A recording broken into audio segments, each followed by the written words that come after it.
Great. Good morning, everyone. Good morning again. My name is Stephen Scarrett Davis, and I serve as the Executive Director of the Maryland State Arts Council. Before we started, to our equitable process, we will be using a script prior to this panel meeting. So there will be a high level of formality in the presentation, especially this first part. Please also note that the meeting is being recorded. Panelists, thank you for being here and for your service to the arts communities of Maryland. We're going to start by reviewing the Google Meet platform. On your screen now is a reference shot of the features of Google Meet. Please note that the mute, the microphone icon, and the video, the camera icon buttons at the bottom left of your screen. Those are the most important ones for today's panel meeting. Panelists, to avoid any background noise, we ask that you remain on mute during the meeting unless you are speaking. Additionally, we ask that all comments regarding applications are vocal.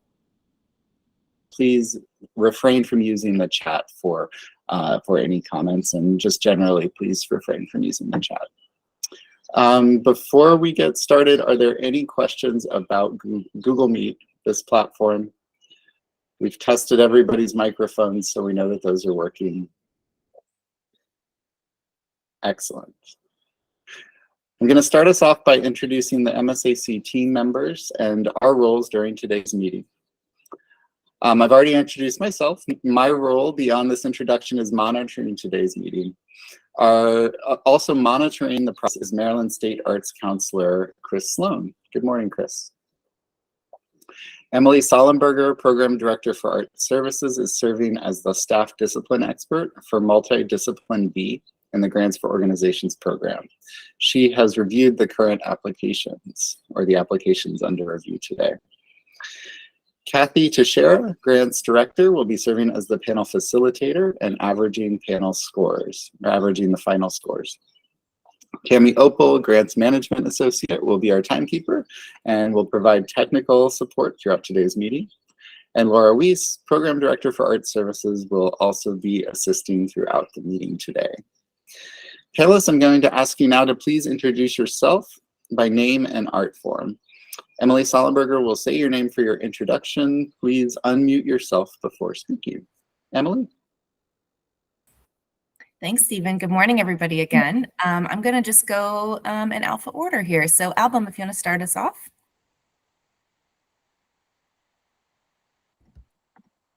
Sure. Hi, my name is Album. A Baltimore City resident and involved in the local underground art scene here, as well as making mixed media with a lot of my friends out here. And it's been a fun time being a panelist with y'all. Great. Thank you. Lori. Good morning. My name is Lori Kenningham, and I'm Public Art Administrator for the City of Bowie. Thanks, Lori. Nina. Good morning, everyone. Nina Basu. My day job is as President and CEO of the Inner Arbor Trust in Columbia, Maryland. I am not an artist. I am an arts administrator and have been for 6 years, and that's my relationship to the world of art. Great. Thanks, Nina. Nanzo, do you want to go ahead and introduce yourself? Hi, everyone. Good morning. My name is Chukwu Nonso Durike. You're all welcome to call me Nonso. I am a filmmaker, director, producer, writer, and I own a production company called Durike Productions. Yes, and a film of mine is going to be in Cannes this May. So excited. So yes, thanks. Made right here in Maryland. So yeah. That's great. Thank you and congratulations. And Tyler. Hello. Hi, my name is Tyler. I work in the performing arts at the Clarice Smith Performing Arts Center at the University of Maryland, but I'm also a writer and visual artist. It's nice to see you all. Thanks, Tyler. That's everybody. Thanks, Emily. Thanks, panelists. Great group today. So thank you for all of your work leading up to this and all of the work you'll do today. In accordance with Maryland's in accordance with Maryland's Open Meetings Act, applicants may also be attending online. Counselors, applicants, and any other guests may observe but may not otherwise participate in the process today. We're going to ask that observers please remain on mute during the meeting, the entire meeting today. And we're going to also ask observers to remain off camera throughout the duration of the meeting. We'll now review MSAC's guiding documents to ground our process. The first is our land acknowledgement statement. This was developed through a land acknowledgement project in consultation with tribal leaders across the state. This is our statewide land acknowledgement statement. We acknowledge the lands and waters now known as Maryland are the home of its first peoples, the Accahonac Indian Tribe, Assateague Peoples Tribe, Cedarville Band of Piscataway Indians, Chopticot Band of Indians, Lenape Tribe, Nanticoke Tribe, Nasu Wawash Band of Indians, Piscataway Kenoi Tribe, Piscataway Indian Nation, Pocomoke Indian Nation, Susquehannock Indians, Yakagani River Band of Shawnee, and tribes in the Chesapeake watershed who have seemingly vanished since the coming of colonialism. We acknowledge that this land is now home to other tribal peoples living here in diaspora. We acknowledge the forced removal of many from the lands and waterways that nurtured them as kin. We acknowledge the degradation that continues to be wrought on the land and waters in pursuit of resources. We acknowledge the right of the land and waterways to heal so that they can continue to provide food and medicine for all. We acknowledge that it is our collective obligation to pursue policies and practices that respect the land and waters so that our reciprocal relationship with them can be fully restored. You can find more about land acknowledgement statements in our land acknowledgement project on our website, msac.org, under resources. Our next grounding document is our equity and justice statement. The arts celebrate our state's diversity, connect our state's shared humanity, and transform individuals and communities. The Maryland State Arts Council and its supporting collaborators are committed to advancing and modeling equity, diversity, accessibility, and inclusion in all aspects of our organizations and across communities of our state. MSAC and its grantees are committed to embracing equity and non-discrimination regardless of race, religious creed, color, age, gender expression, sexual orientation, class, language, and/or ability. The vision of the Maryland State Arts Council is that we play an essential role ensuring that every person has access to the transformative power of the arts. And our mission is to advance the arts in our state by providing leadership that champions creative expression, diverse programming, equitable access, lifelong learning, and the arts as a celebrated contributor to the quality of life for all the people of Maryland. We developed and adopted a strategic plan in 2019. The goals, the major goals of that plan are on your screen right now. I'll read the bolded portion for accessibility, and there's more about our strategic plan on msac.org under the About section. Goal 1, increase participation. Goal 2, provide intentional support. Goal 3, build capacity. Goal 4, leverage connections. And Goal 5, bolster Maryland arts. In all of our public meetings, we ask the participants observe these creative meeting actions. I'm actually going to ask the panelists to come off mute in turn to read these with me. I'll start by reading the first creative meeting action, and then I'll ask panelists to just come off mute and volunteer to read one creative meeting action, and then somebody else to come off mute and read the next. So I'll start with the first one. Celebrate being in the space with other creative people. Engage with everyone's presence as a gift. Acknowledge that together we know a lot. Enter the conversation with curiosity and inquiry. Share your idea and trust that it will be heard.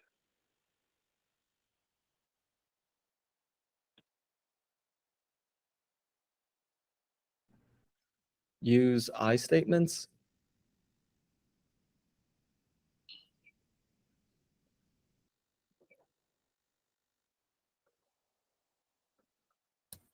Focus your language on the task at hand.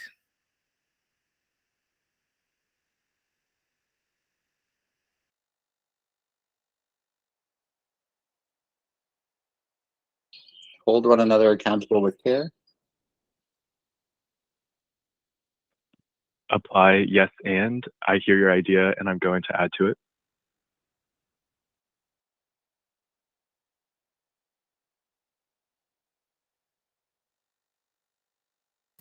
Balance speaking and listening.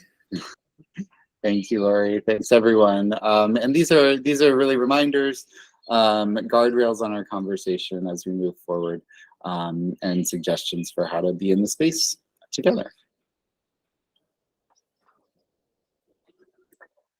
Our next slide is about equity in the grant process and impact versus grant writing. The Grants for Organizations application is meant to inspire authentic reflection and internal analysis for each applying organization, with the knowledge that the Maryland State Arts Council is to be seen and utilized as a collaborative partner in the process. One aspect of the partnership is to guide the panelists to see beyond the polish of grant writing that may be inequitably influenced by the privilege of resources, and instead for panelists to focus on the impact of the applicant. Further information about the driving goals for the grant-making process are detailed within the application, which can be found on msac.org. Panelists, we ask that you frame your responses today as recommendations. For example, on the PowerPoint slide, a comment, the strategic plan was unclear and did not speak to the organization's mission and goals. As a recommendation, that would become, I would recommend that the organization clarifies the strategic plan by adding language that connects directly to the vision and goals. Your recommendations are passed along to applicants and provide valuable feedback for them. We'll move forward with further goals and instructions shortly, but I want to pause here and ask if there are any questions about anything we've covered so far, including the role of the panelists.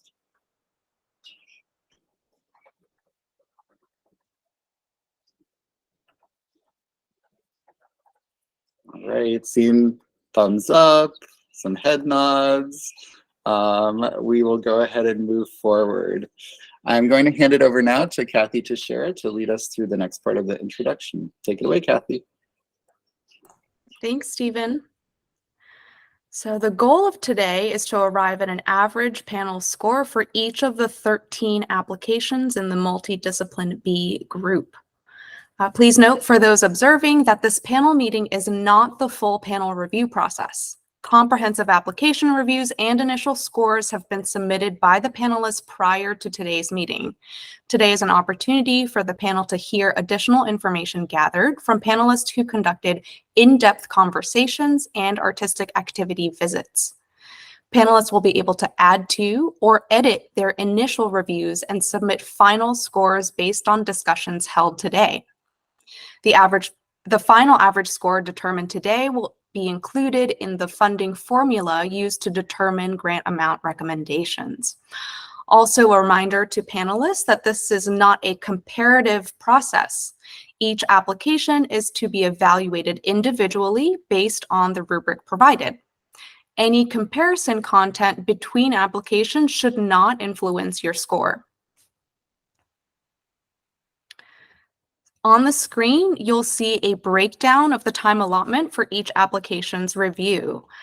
This process mirrors the panel process of the National Endowment for the Arts. And with MSAC's commitment to equity in the panel process, it requires anonymity of specific panelist scores. The initial and final scores shared today are the averages from all panelist scores. So we'll start by sharing a slide of the grant application's initial average score. The panelist who conducted the artistic activity will speak first, followed by the panelists who conducted the in-depth conversation. Each will have 2 minutes. Our timekeeper today, Tammy, will chime in at the end of each 2-minute mark. If either presenter has additional comments, please hold them for the 4-minute discussion period. Then we will open it up for additional discussion with all panelists for 4 minutes. The discussion period is to be used for sharing new information or information that may bring a different perspective to what has already been stated, or to ask questions of the activity visit and in-depth conversation panelists. Tammy will again alert us at the 4-minute mark. Then I will ask staff discipline expert Emily to contribute any additional thoughts based on her analysis of the application. Her contributions are intended to ensure that recommendations are in alignment with MSAC's commitment to equity, justice, and procedural transparency. The panelists will be provided 3 minutes to enter a revised score and/or edit their comments in Smart Simple. Panelists, we ask that you wait to submit your final scores and comments until after the discussion period has concluded. Please note that any identified conflicts of interest will be announced prior to an application's review. Panelists, if you have a conflict of interest that we do not know already, please announce yourself at the beginning of that application review. Those with conflicts will not participate in the discussion and scoring. Finally, I'd like to mention that we will be taking breaks throughout the day. Before we move on, are there any questions regarding the panel meeting structure?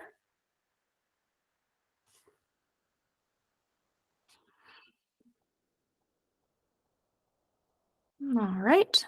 If not, a quick reminder again for our counselor and any guests joining us today that you may not participate verbally or in the chat box. Your role today is as an observer only. Please be sure to remain on mute and turn your cameras off. And also a reminder to panelists to also stay on mute unless you're speaking. This really helps to eliminate any background noise. All right, we are gonna start off with a practice round using a test application. So panelists, you should now be logged into your Smart Simple account and at your panelist home screen. And you'll see today's nominations listed under the pending final review section. So please go ahead and click that.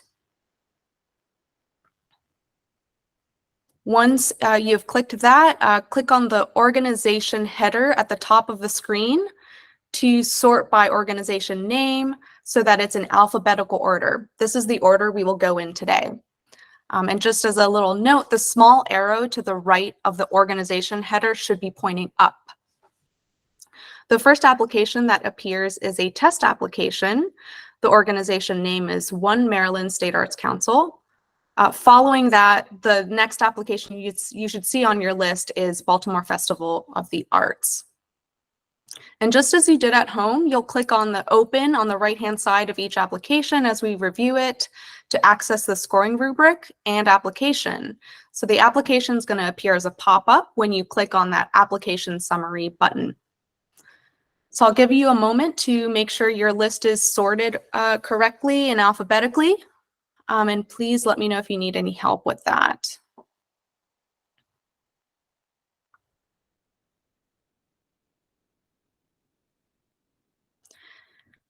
For our practice round, please find application number 23656, the Maryland State Arts Council, within your list. So this should be at the top of your list if you sorted correctly. Please click open for this application. And if this were a real application, you would see your initial scores and notes here within the rubric. Since this is just a test application, the rubric is going to appear totally blank.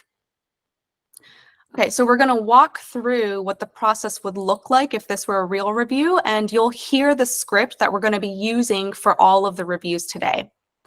So panelists, please open test application 23656. The mock average score from round 1 of review is 85%. The panelists that attended the artistic activity visit will now have 2 minutes to share any information gathered. And this is where that panelist would have 2 minutes to speak. Then the panelists that held the in-depth conversation will now have 2 minutes to share any information gathered. Again, this is where that panelist would have 2 minutes to speak. Then I will open it up to all. In the real review period, you would now have 4 minutes for additional discussion. This would be your time for additional questions, comments, and recommendations. If either of the lead panelists did not complete their remarks and were cut off at the 2-minute mark, they would be able to complete their thought during this full discussion period. And then after the discussion period, I would turn to Emily. As the staff discipline expert, do you have any additional information to share? And this is where Emily would chime in with anything additional. Then finally, I would say, based on the information gathered from the discussion, please take time now to submit your scores and comments in Smart Simple in alignment with the rubric. When finished, click complete.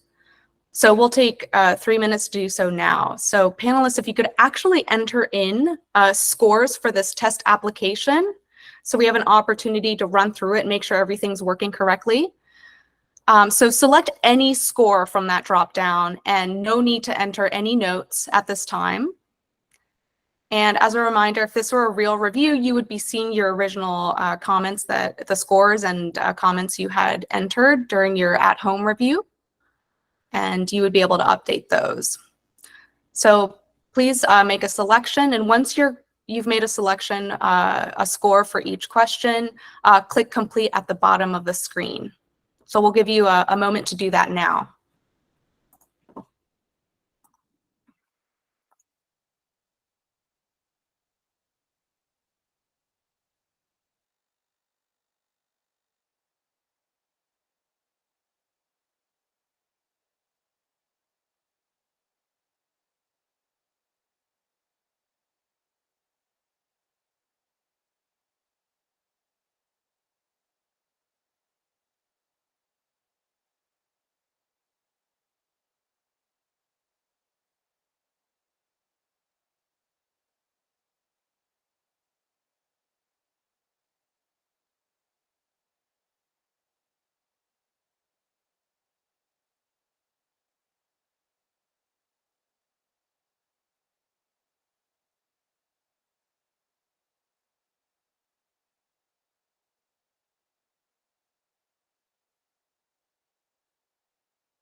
And the final average score is 79%. So this is the way that each application review will occur. Do you have any questions about this process, panelists? All right, if not, we are going to get started.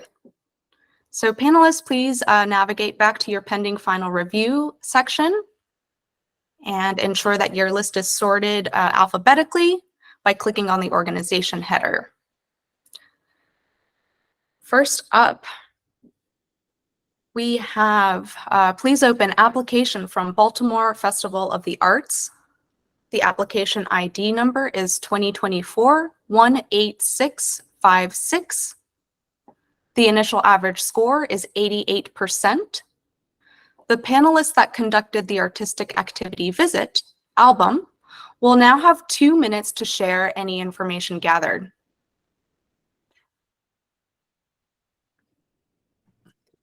Hi, okay, so here's my artistic visit. So at the time of scheduling the artistic visits, there weren't actually any active events being held.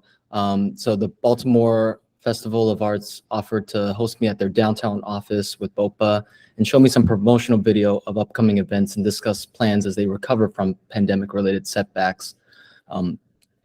We watched footage of their series at the JFX Under the Bridge Farmers Market, dubbed B-Sides, as it's known to roll into the afternoon. And the series runs from Sundays, the first Sundays between April and June, featuring live music, activities for kids and parents, including hula hoops, bubble machines, some food competitions, and the occasional drag brunch. A farmer's market may not seem like a conventional location for hosting art events, but the idea is to capture a diverse and intergenerational demographic, meeting people where they are. Apart from B-Sides, there's one other major event that they're planning for 2023, and that's the much anticipated Artscape, which will be having its 40th anniversary in late September. Based on the volumes of emails and comments, this is their most widely requested event by far, known for showcasing Maryland's creative talents. And they want to bring it back in a sustainable way since it's been on hiatus since 2019, and they've been hesitant to bring it back in anything less than its full scale. So Artscape intends to attract emerging artists and form bridges with more established artists in the network, and applications are found online in community centers with many sessions planned, info sessions planned along the way. Some concerns they have are related to complaints of artists getting priced out. And so moving forward, they want to prioritize minority and women-owned ventures and keep a local focus with limited out-of-state commissions added in. To increase accessibilities for attendees, they have worked with transit authorities to expand light rail hours, QR codes, and raise more awareness. And considering digital barriers, they have also been advertising in public places like local libraries. That's 2 minutes. Okay. Thank you. The panelists that held the in-depth conversation, Tyler, will now have 2 minutes to share any additional information gathered. So the Baltimore Festival of the Arts, located in Baltimore County, supports a wide range of artistic disciplines and programming, including Artscape, while working to increase the visibility of Baltimore as a cultural destination. The board has formalized a strategic plan and is currently undergoing its final review. While discussing the strategic plan, I learned that they are currently incorporating community feedback and will receive final approval of that plan within the next 5 weeks. The plan will cover 3 to 5 years and will include all programs and assets for the BFAI and BOPA. And as there is an overlap with BOPA supporting the FAI with their programming.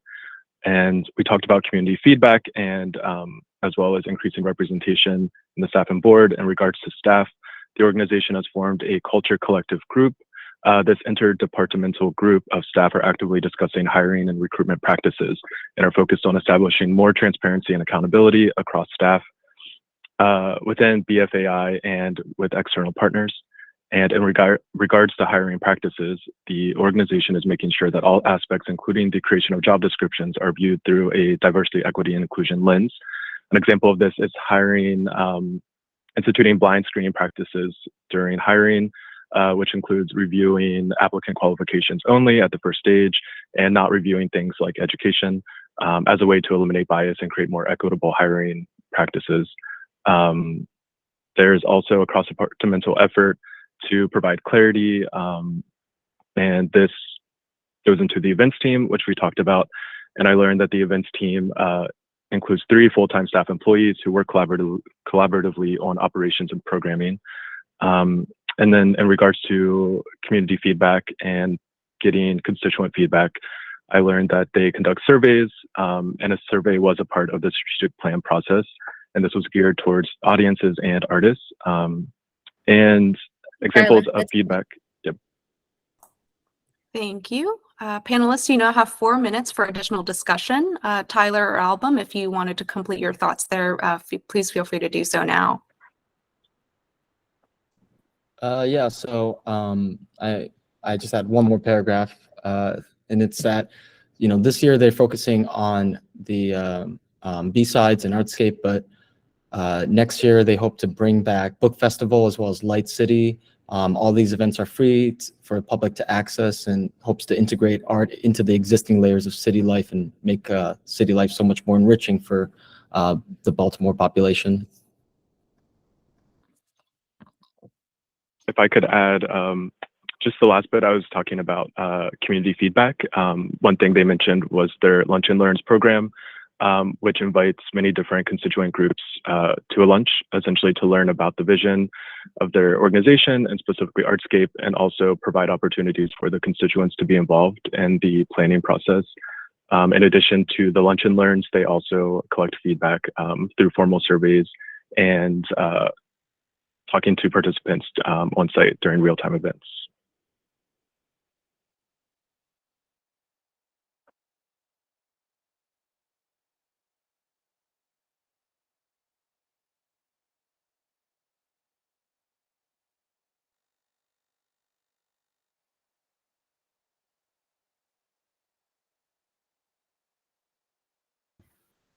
I was just going to say, I think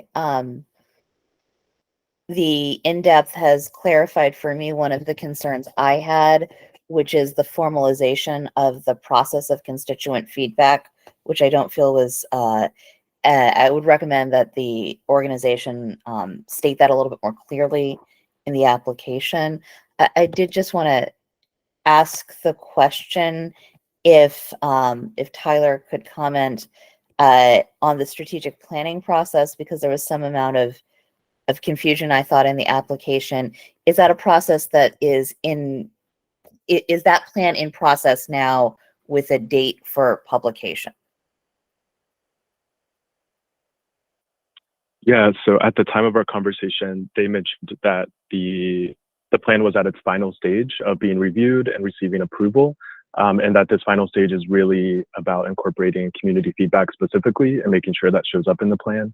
And they gave me the timeline of 5 weeks from the date that we spoke that it would be approved and published, and that was 2 weeks ago.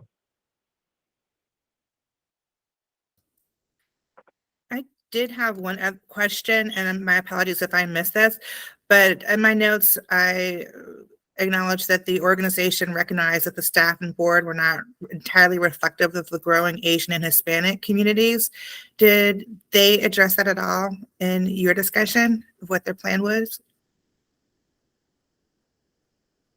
So they didn't discuss that directly. The only information I received about increasing representation on the board and staff went back to their culture collective group and facilitating hiring practices through a diversity, equity, inclusion lens, but they did not give more specific details.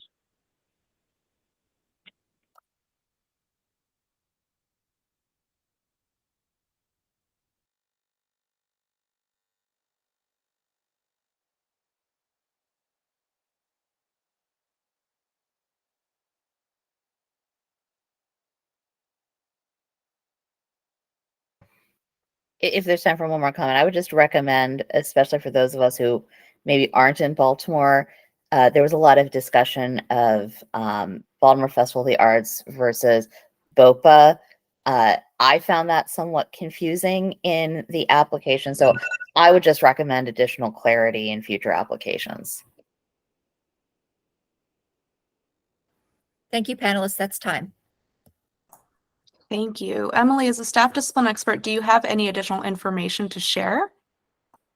I do. Just a couple of points. Thanks, panelists. That was really helpful information. I just wanted to note at the top that within the application, the activities chart, they included New Year's Eve and 4th of July events under BFAI. However, I got confirmation that those are not actually BFAI events, but rather fall under the BOPA umbrella. So again, like Nina just mentioned, would recommend further clarity and confirmation within their planning along with their strategic plan to ensure that these events and activities for both of those organizations, BOPA and BFAI, just be clarified. I think I got some answers to some of my questions. I'm glad to hear about the Light City and Book Festival plans ahead. I also wanted to note that I think somebody said they were in the county. They actually are part of Baltimore City. So just want to make sure that was clear. Also wanted to uplift the conversation around strategic plan. I'm so glad to hear that is continuing to move forward. I would also recommend, again, clarifying the BFAI plan separate from BOPA and maybe have a separate identification of those activities. And again, wanted to confirm Tyler's remarks for Nina. The final date of strategic plan is intended to be in a couple of weeks after board approval is what my understanding is as well. And I was really happy to hear about the diversity, equity, inclusion across the board and staff in terms of representation and encourage them to keep going down that route. In particular, the hiring processes, that was really great. And with the impressive vision and marketing of the promo trailer for Artscape, that's great. I would also challenge them to think about further goals and benchmarks for the festival, and also include specific examples in when talking about sensory and emotional impact along with those non-dominant norms. It would just help to clarify and uplift the work that they're doing. Thanks. Thank you, Emily. And just a reminder to panelists again that we just want to make sure all of the comments are verbalized. So if you could refrain from using the chat feature for that, that would be great. So now, based on the information gathered from the discussion, please take time now to adjust any of your scores and comments in Smart Simple in alignment with the rubric. When finished, click Complete. We'll take 3 minutes to do so now.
Panelists, as we calculate the final average, please gather your notes in preparation for the next organization.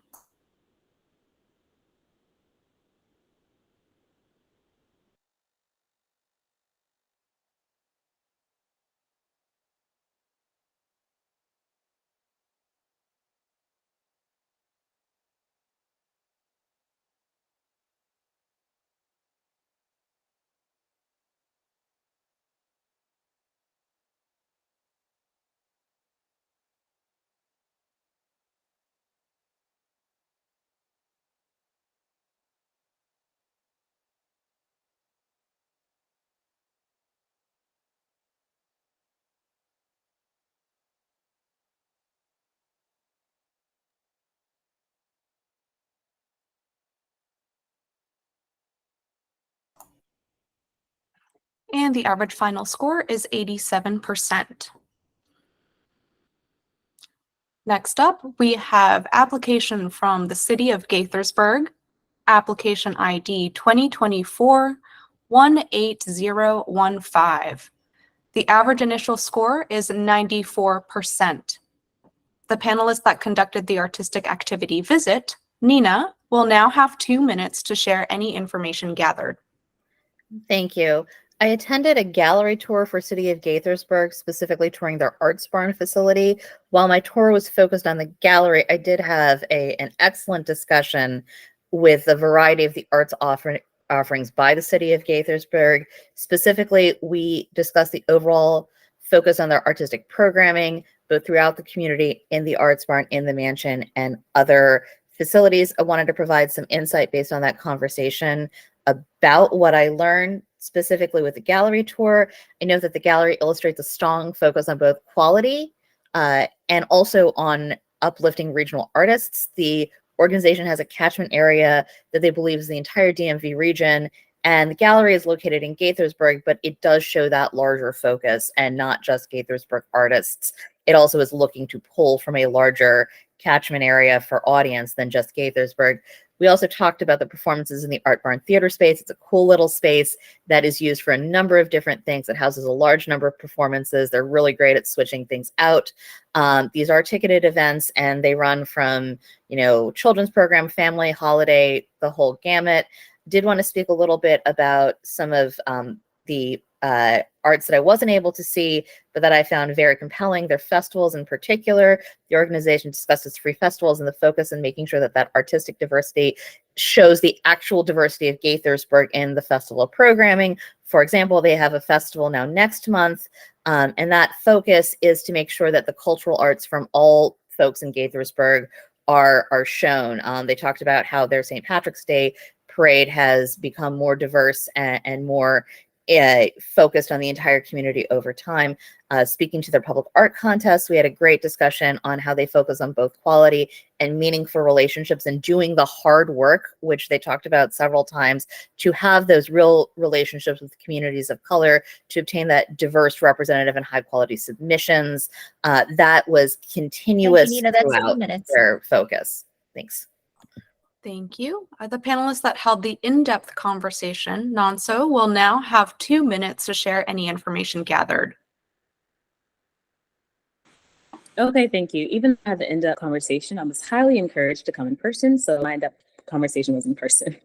The city of Gaithersburg, located in Gaithersburg, Maryland, as the Gaithersburg Cultural Arts Program known as CAP, as part of the city's Parks, Recreation and Cultural Department, offers a plethora of programs that invite all members of the community to participate in the continuous evolution of their programs. They receive critical feedback from their community through active community participation of their events and also through members of their advisory committees. During my in-depth conversation, which I was highly encouraged to attend in person, I was able to hear personal feedback from different advisory committee members, such as Nancy and Dorothy, who oversee the multicultural affairs, Linda and Shelley, who oversee the cultural events and cultural arts advisory committee, and Lauren, who oversees their Gaithersburg Book Festival Committee. The city of Gaithersburg has a very evolved citizen in their issuance, championing a number of arts programs and community partnerships that use public panels that have a lot of different stakeholders, not just project stakeholders, but a lot of community members from all over the parts of the city and arts professionals, because Gaithersburg has changed so much culturally. The city of Gaithersburg actively recruits their constituents' opinions by sending surveys via email and text after the events. They also leave an open floor for questions and answering during their annual briefings at the Mayor's Council. The city does a survey every couple of years, most recently in 2020, for a bigger picture standpoint to gauge how they are engaging with their communities. Opportunities such as these help their staff to properly measure how the community feels that they're doing, or what they're doing for the constituents, and how they can have direct access to them. Yeah, that's it. Oh, yes, and I also visited their local museum and saw their Black History exhibit that was open, which was really, really lovely. Thank you. Panelists, you now have 4 minutes for additional discussion.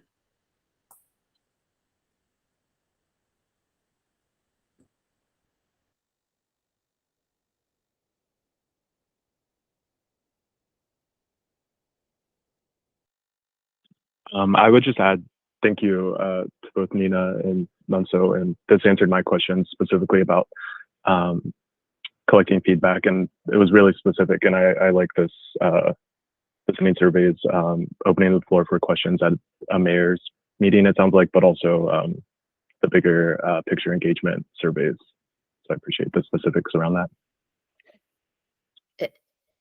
And one piece that was not necessarily my purview on the artistic site visit, but that I feel like I do want to share that I did learn about, and I defer to Nunso, who had the in-depth, is one of my concerns was understanding their strategic planning process and understanding how reactive versus proactive it is. I felt that in our walk around, I got more understanding of that process, how it is reactive to what the mayor wants, but also their long-term focus through those volunteer committees, and how they are, continuing to long-term plan in a municipal environment. So I thought that was much improved, and I got better information on that during the site visit or the artistic visit.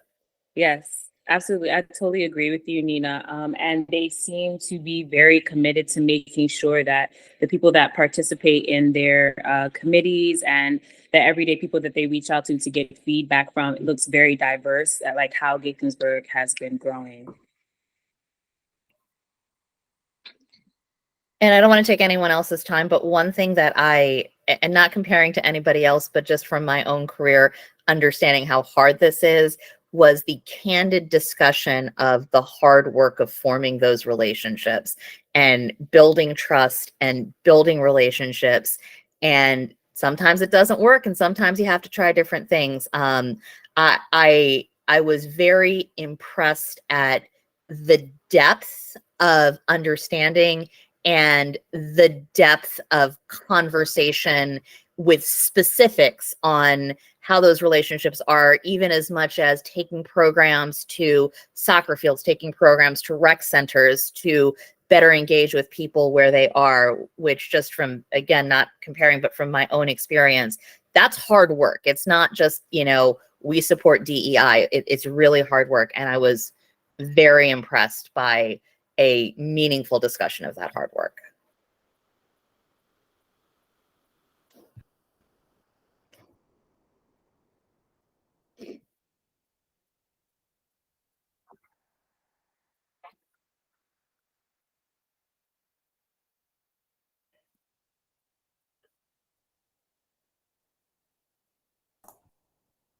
All right, panelists, any other additional thoughts or comments to share?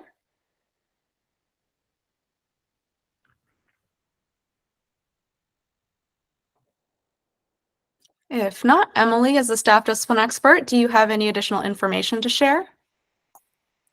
I just wanted to note that thanks, Nina and Nanzo, you answered all of my questions that were in regards to the creative process and strategic planning and that engagement point with constituents. So thanks for answering that. And I just also wanted to uplift the amendment that they had focusing on diversity and inclusion in their mission in 2021. And I really commend that focus there on the equity and diversity work with their cultural programs. And they also noted the challenge with representation of diversity among their volunteers and because of that great immigrant population. So I really encourage them to keep going down that road of engaging and developing those strategies that are really focusing on diversity and inclusion, which it seems like they're doing. So thanks. Thank you. Based on the information gathered from the discussion, please take time now to adjust any of your scores and comments in Smart Simple in alignment with the rubric. When finished, please click Complete. We'll take 3 minutes to do so now.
and the average final score is 96%. Next up, we have application from the City of Greenbelt, application ID 2024-18760. The average initial score is 92%. The panelists that conducted the artistic activity visit, Tyler, will now have 2 minutes to share any information gathered. Thank you. The City of Greenbelt provides a wide range of arts programs supporting the overall development, connection, and civic involvement among citizens of Greenbelt, Maryland, and its surrounding areas. My artistic activity included visiting the Greenbelt Community Center, which features exhibition spaces, art studios, classrooms, and community studios. While at the center, I specifically attended a Greenbelt youth musical performance called The Joy God's Return. This show featured a narrative involving a play within a play format and addressed challenging topics in an accessible and cathartic manner. The show centers around a widow who lost her husband during 9/11 and works to premiere her late husband's musical a year after his passing. In order to publicize the play, the main characters embody the personas of history's famous mythical figures of joy, including Iris, Greek goddess of the rainbow, Aphrodite, Dionysus, etc.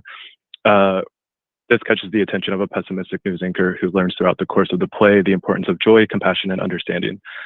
I thought the use of theatrical display of music, dance, and comedy allowed the audience to move through the complex themes of loss and grief and arrive to an understanding of one's ability to overcome trauma and find healing through connection and compassion for others.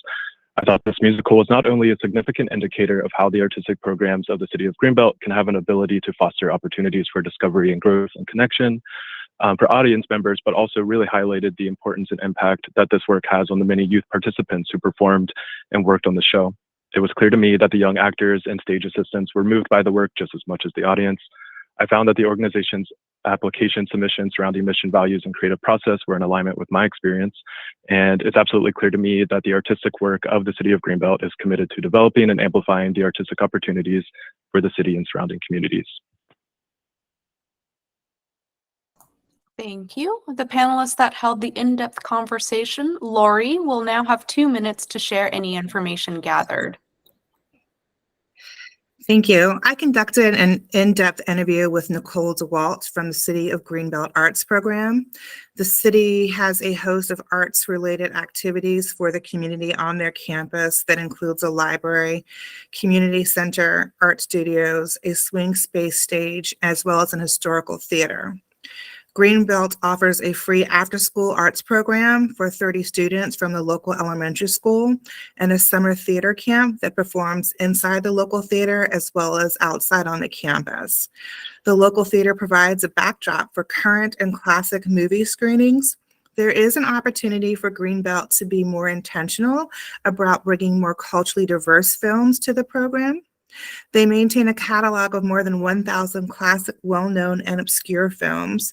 The program puts on several theater productions for the community in the gymnasium and hosts poetry sessions and listening parties in the Arts Cafe. The Greenbelt Arts has a pottery, jewelry making, tile, and painting studios for their artists in residence program on the upper floor of the community center, and they host a huge arts and crafts festival in the summer. The Artist in Residence program brings skilled artists to the city. Their studios were full of artwork, and they also teach classes to youth and adults. They're also intentional about working with other stakeholders in the community, and they host programs related to different multiple cultures throughout the year. They plan the programs with their staff liaison, and it's supported by city funds. There's also a writers club, pottery classes, and jewelry making workshops. Nicole and her team work with all of the programs to conduct surveys to inquire about the type of art that they are interested in, and they assess their satisfaction of the current events. And I really want to uplift the work that they're doing and getting feedback from the community as well as stakeholders. Thank you. Panelists, you now have 4 minutes for additional discussion.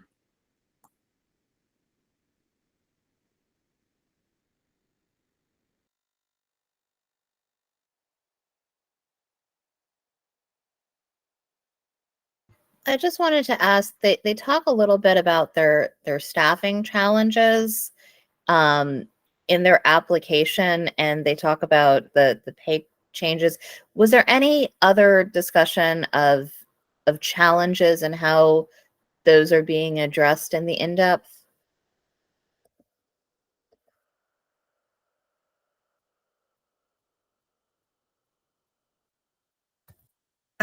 During my conversation with them, they primarily just talked about working with it in the confines of a city budget, and the fluctuation that can occur with that, as those of us who work in the public sector can understand. But they also emphasize how well they work with the different departments. For example, they talked about not necessarily having a marketing person on staff for the arts program, but that they work in concert with the communications department for the city and making sure that they're getting their marketing materials out there. They mentioned that they have communications puts out a door-to-door mailer that goes to every household that showcases the events and things that they're having. And Nicole seemed to do really well with being able to handle multiple challenges. So yeah. There was even an example of they needed to create more swing space for their galleries. So they work with their public works team to build these movable panels that can hold artwork throughout their building. So, and I think their public works team also builds where they had the performance that Tyler mentioned is their gymnasium. So they also have basketball practices and things there. But in my visit, their public works team was coming in to transform the gymnasium into a full production. So I think they really utilize their resources well. Very cool. Thank you.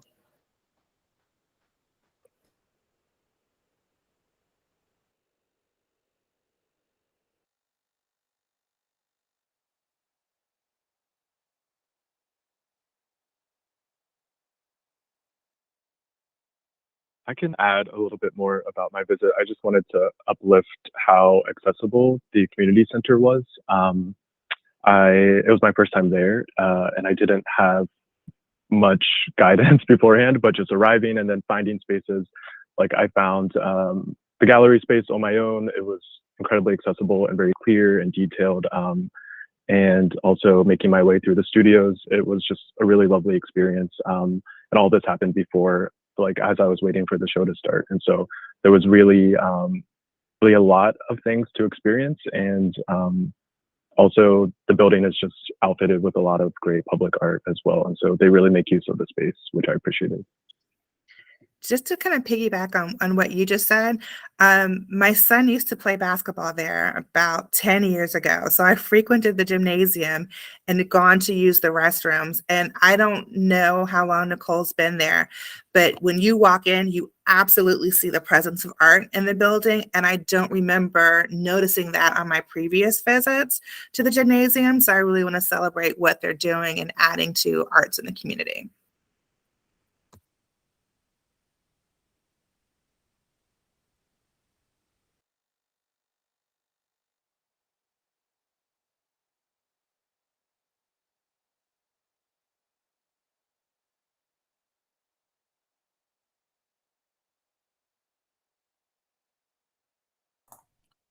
Panelists, any additional thoughts or comments to share?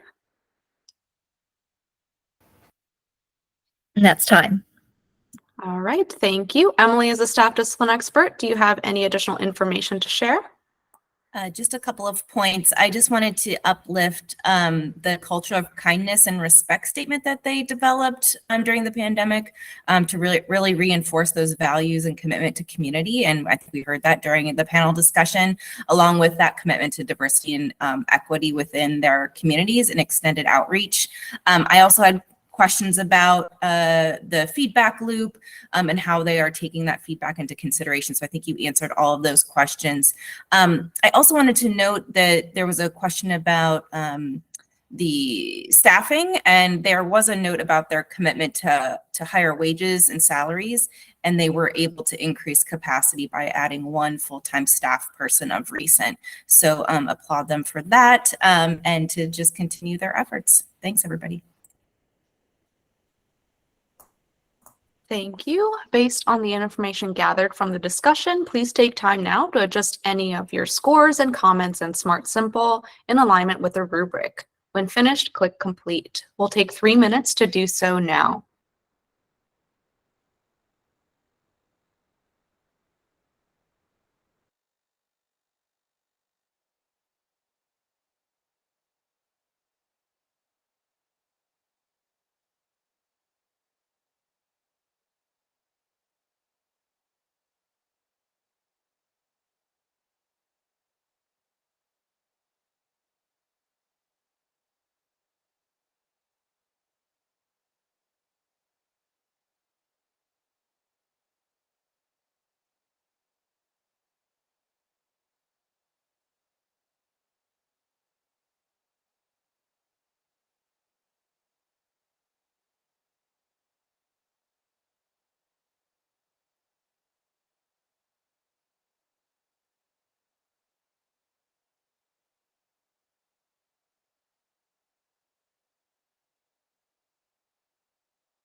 And the average final score is 94%. Next up, please open application from the City of Hagerstown, application ID 2024-18827. The average initial score is 85%. The panelists that conducted the artistic activity visit, Nanso, will now have 2 minutes to share any information gathered. Thank you. My artistic activity evaluation of the city of Hagerstown, located in Hagerstown, Maryland, included an array of activity updates from their AE Advisory Council during their Arts and Entertainment Management Board meeting. During my visit, I found out that a lot of their constituents are slightly resistant to the inclusive programs that the board is trying to implement and bring to life due to the outnumbering conservative-leaning perspectives from community members. A&E Advisory, their A&E Advisory Council, along with community members, are fighting to encourage more diversity into all of their programs. They are also working to energize constituents to know more about their upcoming programs by utilizing creative marketing strategies, such as adding billboards to their marketing budget to address the lack of event visibility correlated to the geographical landscape of their communities. They are also working to have more live activities/events that bring more people to the city, since most of their constituents travel out of town during the weekends. Thank you. Thank you. The panelists that held the in-depth conversation album will now have 2 minutes to share any additional information. I met with Brittany Arizmendi, the Community Engagement Officer, over Zoom to get more insight on their staffing structure, current challenges, and long-term plans. So their long-term strategic vision has like 6 main objectives: to create a collective of passionate participants and allow the art community to lead in programming, to increase artist housing, to increase streetscape, increase A&E, arts and entertainment districts, businesses participation, overall getting more attendees, and rebranding the storytelling of the city of Hagerstown downtown area. So a huge part of their successful staffing structure is that recently Brittany had created a 36-person group of the Arts and Entertainment Management Board that pulls from local businesses and artists in the district. So they are already reaching very deep within the community and supplementing that with additional marketing and surveys throughout public areas. The biggest with regards to their budgeting, it's set by the city and then overseen by the community engagement officer, and then the board is given notice of limits and monitored every month. They want to rebrand and revitalize their perception of downtown due to a lot of issues with the opioid pandemic. So they hope to bring events that uplift the community and bring joy. And this includes working with diverse ensembles like the DuPont Brass Band, taking risks with Halloween drag events. And in the future, they want to cater to the Latino and Russian community that they know are populous, but have not been very heavily courted and interacted with their entertainment. So they want to create family-friendly, creative, inspiring, intergenerational events. And Brittany, I say this in the nicest way, is kind of like the Leslie, I got big Leslie Nope from Parks and Recs, vibes from her, and they're continuing to redefine what the idea of downtown Hagerstown can be. Thank you. Panelists, you now have 4 minutes for additional discussion.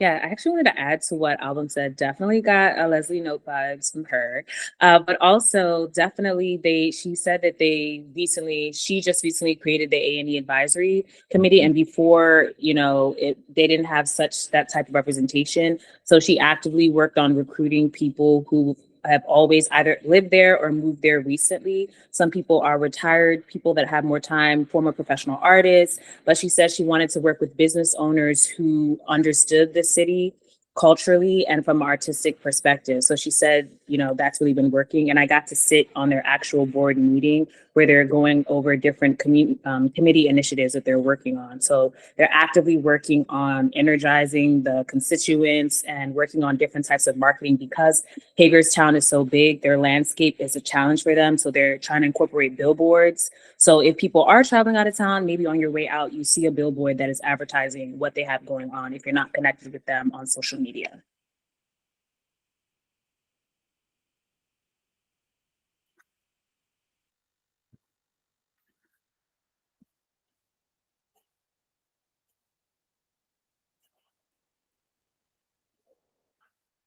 So I was wondering if Nanso or Album has could shed some insight. One of the questions I had was to their creative process. I think they talk about how the call is reviewed. And I think maybe you both touched on this a little bit from your discussion of this new committee. Is there sort of an overall process to create that that strategy, going into planning? Because I wasn't quite sure from the application, or if is that what the new committee is going to do? Yeah, it seems like most of that is like just like it seems like a lot of the decision making is handled by the committee, which are contains of the businesses and artists. And then like it's I think Brittany might have like bit of a oversight like over that committee and like kind of delegates throughout that.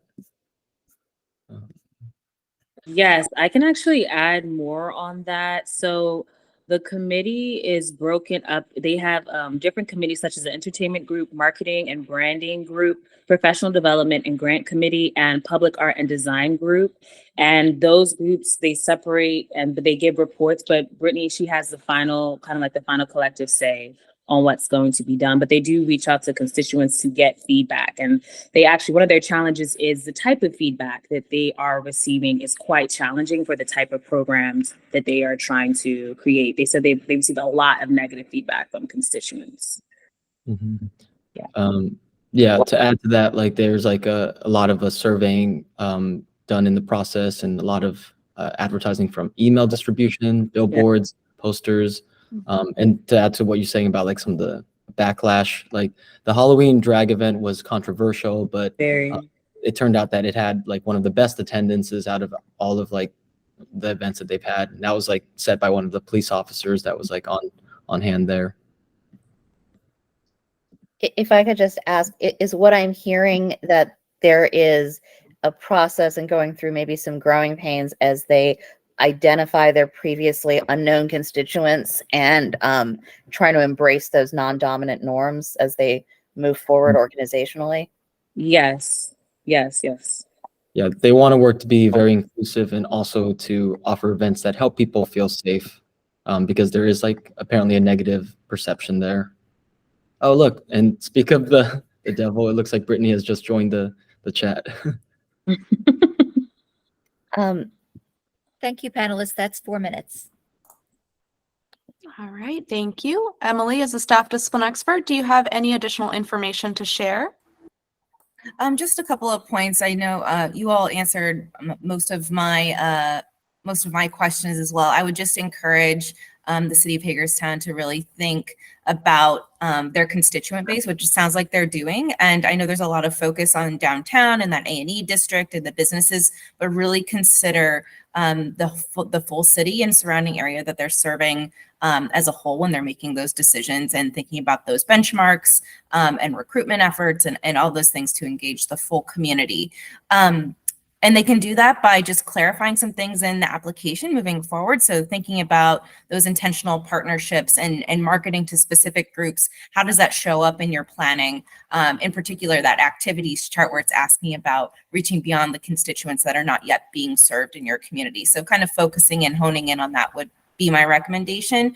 And I think all the other things are answered, and just uplifting the non-dominant norms and that focus on creative risk. The more examples and ways to uplift the answers of those questions would be really helpful. And I think you all did that today. Thanks. Thank you. Based on the information gathered from the discussion, please take time now to adjust any of your scores and comments in Smart Simple in alignment with the rubric. When finished, please click Complete. We'll take 3 minutes to do so now.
And the average final score is 88%.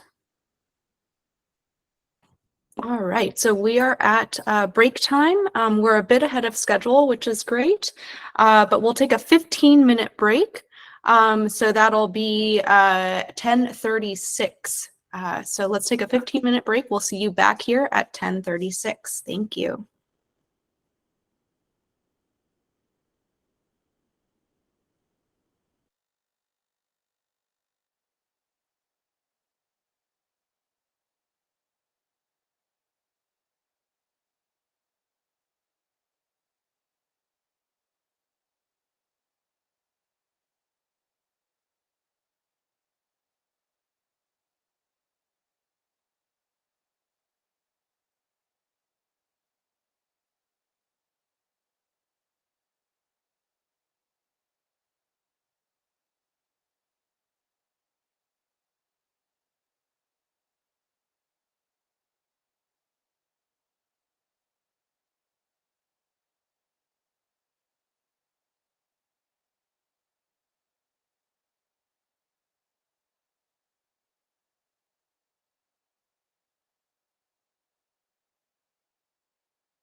All right, folks, my clock says 10:36. So if we can start making our way back.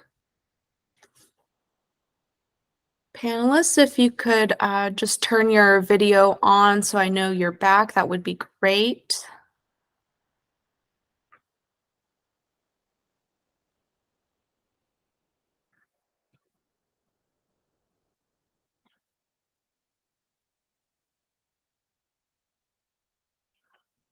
I think we may just be waiting on Album. Album, if you're there, could you turn your video on so we know you're back?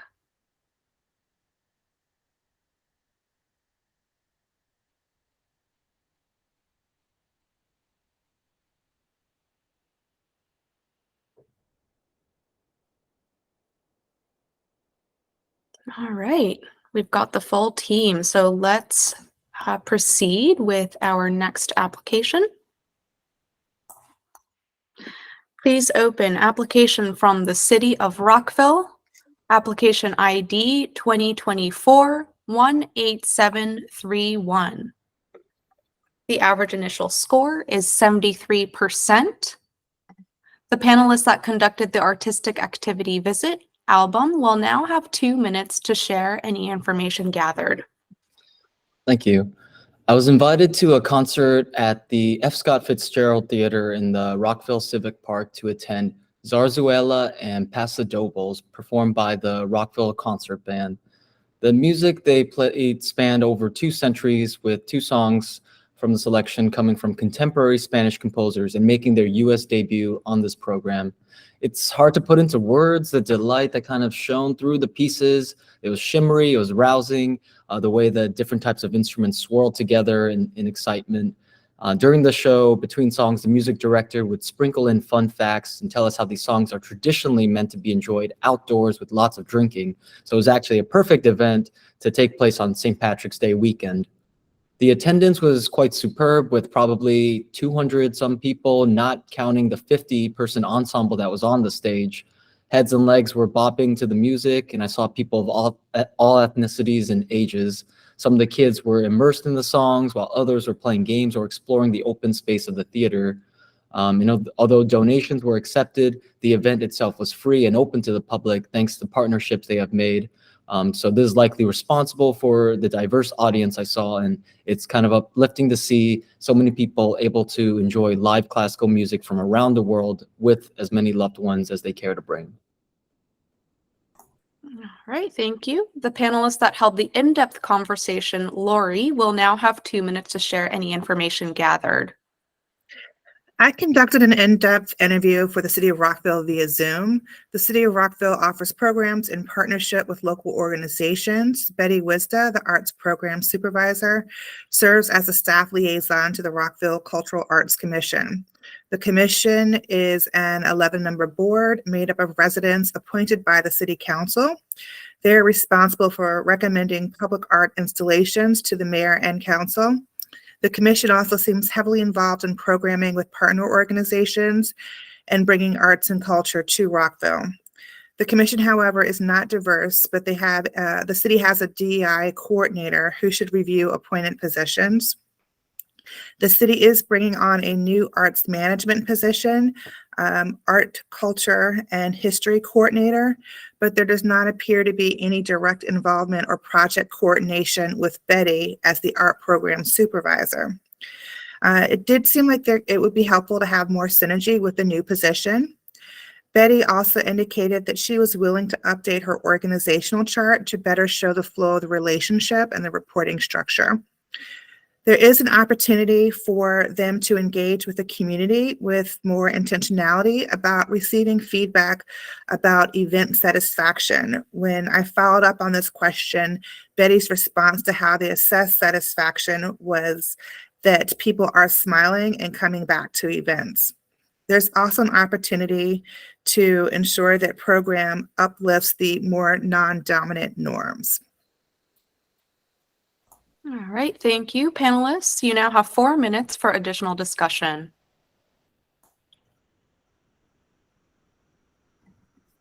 So I guess a few questions I had that I'm not sure if were answered, but did they say anything about how their organization services or reflects the population of their geographic area? So yes, we did have that discussion. Betty's response was that they are looking to gather more people, and that there was an intent to work on their diversity. But other than that, it was, there's opportunity to be able to get greater understanding of a specific strategic plan that they have. Can I just ask a follow-up, Lori? Mhm. I'm trying to understand, is there a strategic plan that they have on inclusion, or was the feedback that they were working on creating that strategic plan? The feedback was that they were working on creating that with their DEI coordinator. Betty would go back to the fact that the city has a DEI coordinator. I was not, in all honesty, able to get a clear understanding of what their plan was for that recruitment, as well as what their plan was for more inclusion or feedback on community satisfaction for their events. So just my thought is that I would recommend that the organization place more intentionality around engagement with the community.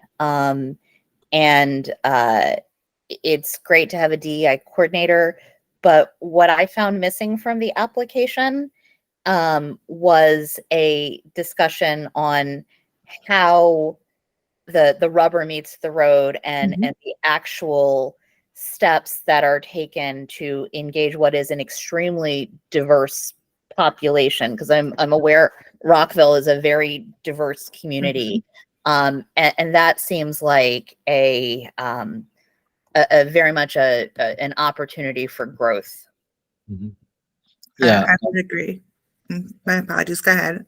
sorry, no. Yeah, I think my concern is mainly with like the question related to like the staffing. As far as events go, like I think this like the Spanish opera that I went to, that's kind of out there, and I guess some would consider that exotic. And I think I saw flyers for like other upcoming events that pulled from, you know, the classical canon, but coming from different ethnicities. I'd also like to know like how the organization like kind of talks to each other. Like in my notes, I think I mentioned, I see that like there's not too much mentioned about that in their staffing structure. So that was one of the issues that was presented as question and the feedback that we received. If you recall with their reporting structure, they didn't actually have an organizational chart. They just had a list of everyone who worked in some way, shape, or form. And it was difficult to see how that flowed. That was reflective in the conversation that I had as well. It was very difficult to see how that structure actually worked. I also think there's an opportunity for the city to review how they're governing art in the city, from the aspect that if you're creating a new arts, cultural, and historical position, how does that work with the existing coordinator of the arts program? She seemed to be far removed from having any involvement in the creation of the position, selecting a person, and no clarity on how she was going to interface with this new position that was in her shop. 4 minutes. Thank you. Thank you. Emily, as a staff discipline expert, do you have any additional information to share? Just a couple other points. Thanks, everybody. That was really helpful.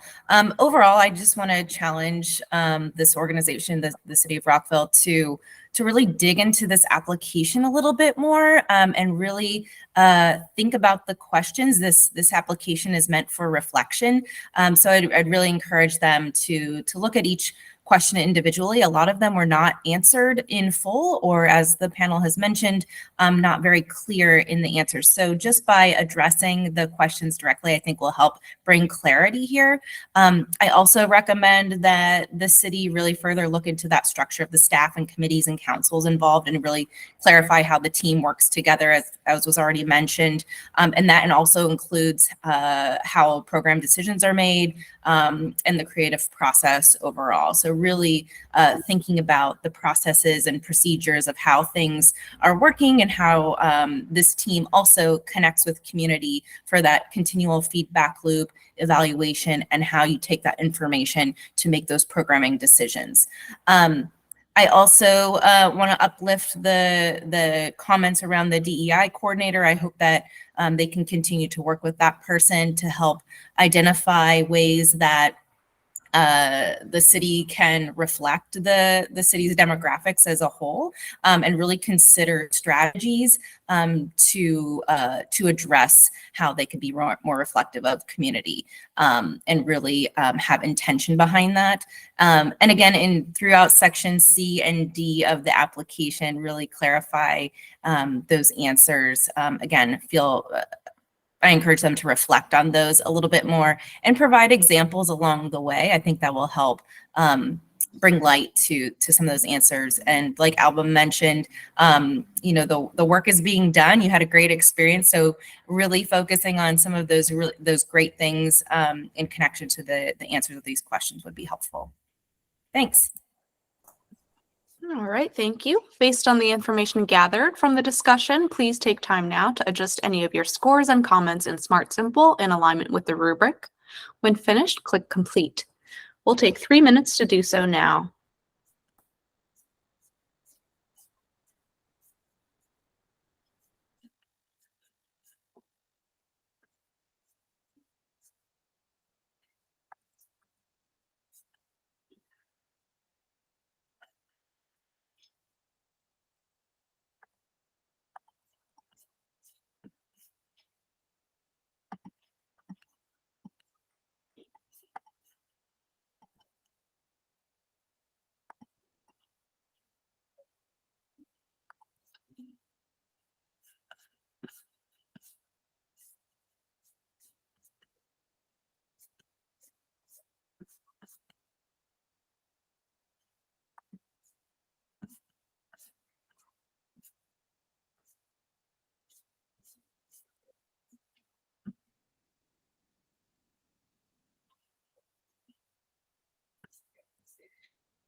And the average final score is 68%.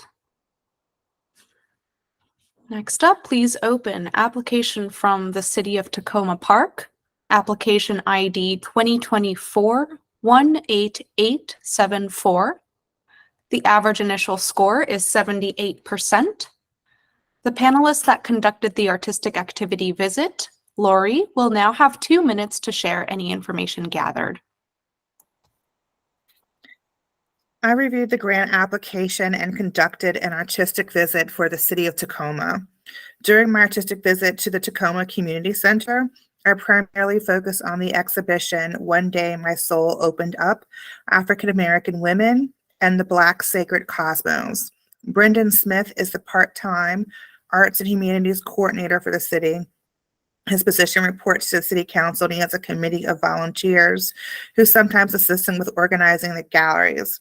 They were doing some construction work in part of the building, but I was still able to view some of the older exhibitions as well as tour the theater, where they show a wide range of free performances for the community. I was also able to see public art at their bus stop, as well as their sidewalk art program, and he was able to extensively explain their process for going through the sidewalk art. I was amazed at how much Brendan was able to accomplish, especially in a part-time capacity. He's working really closely with the city in trying to create a full-time position and/or get additional staff support. The program was strong, and I'm confident that Brendan is quite creative with bringing affordable but impactful public art to Tacoma Park. Thank you. The panelists that held the in-depth conversation, Tyler, will now have 2 minutes to share any information gathered. Thank you.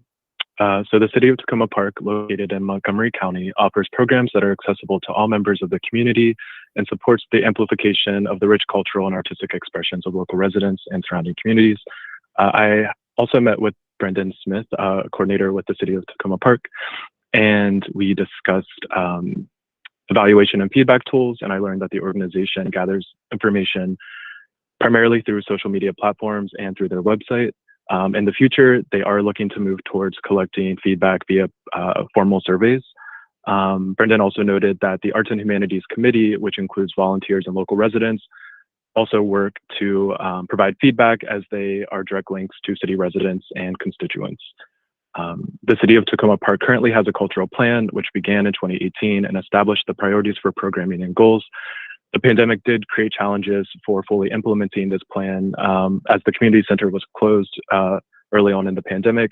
However, they were able to shift to online programming and co-sponsored driveway concert series. This allowed the community to engage with them, but also provide opportunities for local artists to perform. Some of the ways that the current plan has been implemented includes increasing diversity of programming, such as presenting bilingual poetry events, screening culturally diverse films, organizing an art exhibition. I believe the upcoming one is featuring 4 women of color and focusing art projects in areas of the city that are more racially diverse, but have historically not received art installations. This work also supports the livelihood of local artists and connects the goals of increasing diversity of public art installations. Brendan also mentioned 5 little libraries were built and painted by 2 artists, and they include portraits and quotes from 5 female artists of color. These libraries are also located in racially diverse areas of the city. The current cultural plan ends in 2023, and the Arts and Humanities Committee is evaluating the success of the plan and plans to meet later in the year to work on updating the plan. While they are going to update the plan, they do not envision a full overhaul of the plan. And more on that will come later in 2023. Thank you. Panelists, you now have 4 minutes for additional discussion.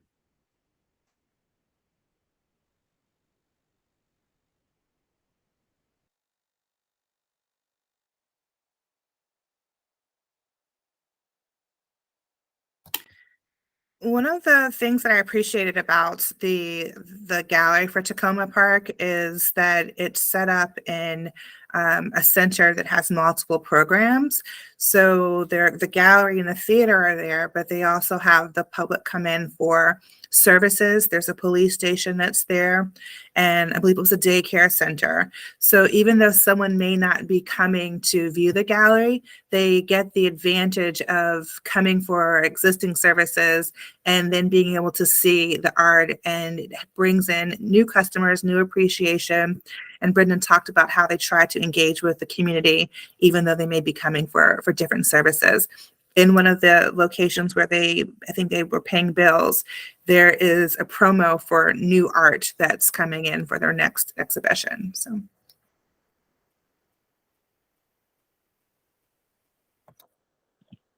I do have a few notes on increasing representation within the staff and board. So during my conversation with Brendan, he also noted he is a part-time staff member and is currently working with 1 intern.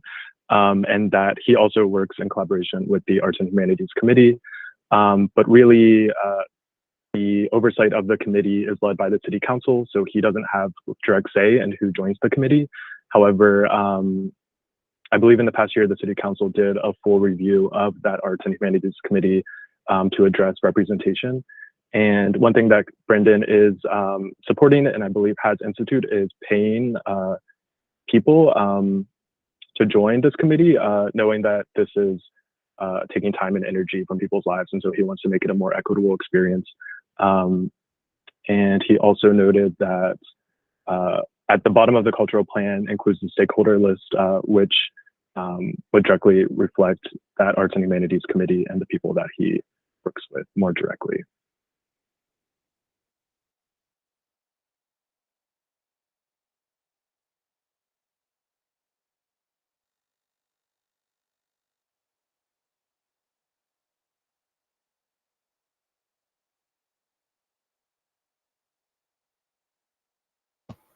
I would just recommend that the organization put some of the specifics that went into the in-depth in the actual application form. I think, I've been toggling back and forth. I think a lot of my specific questions on strategic planning, et cetera, have been answered. But it would have been great to get that beforehand. I would agree with you on that. That was one of the things that I noted, is that in the initial review of the application, they did not provide much evidence towards having a strategic plan or their planning process. They kept referring to a cultural plan, which we were able to learn more about with the actual visit.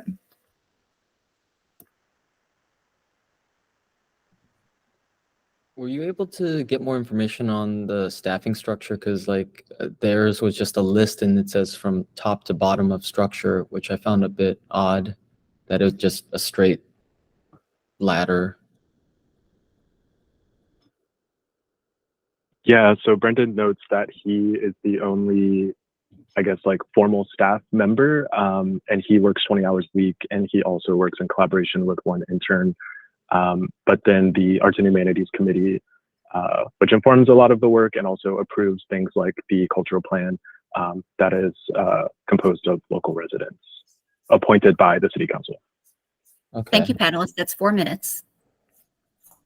Thank you. Emily, as a staff discipline expert, do you have any additional information to share?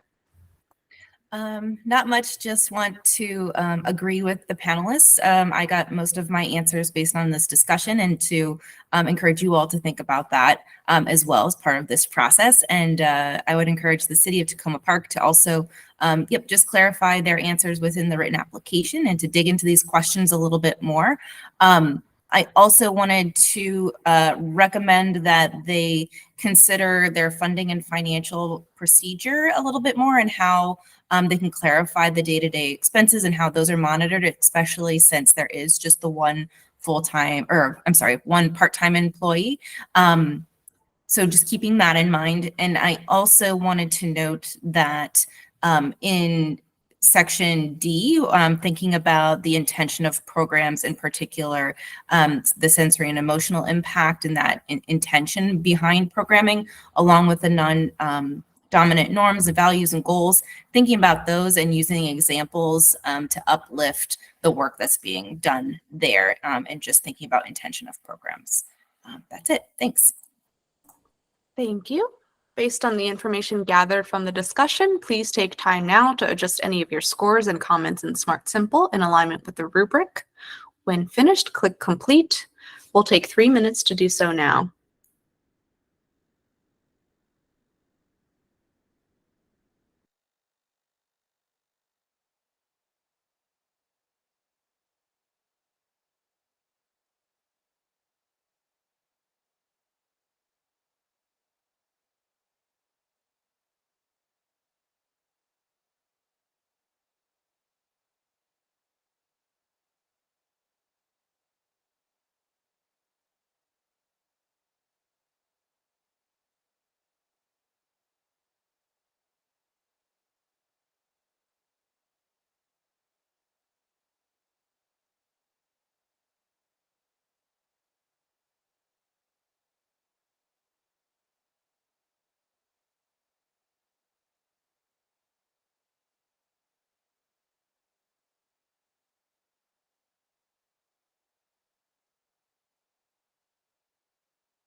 And the average final score is 79%.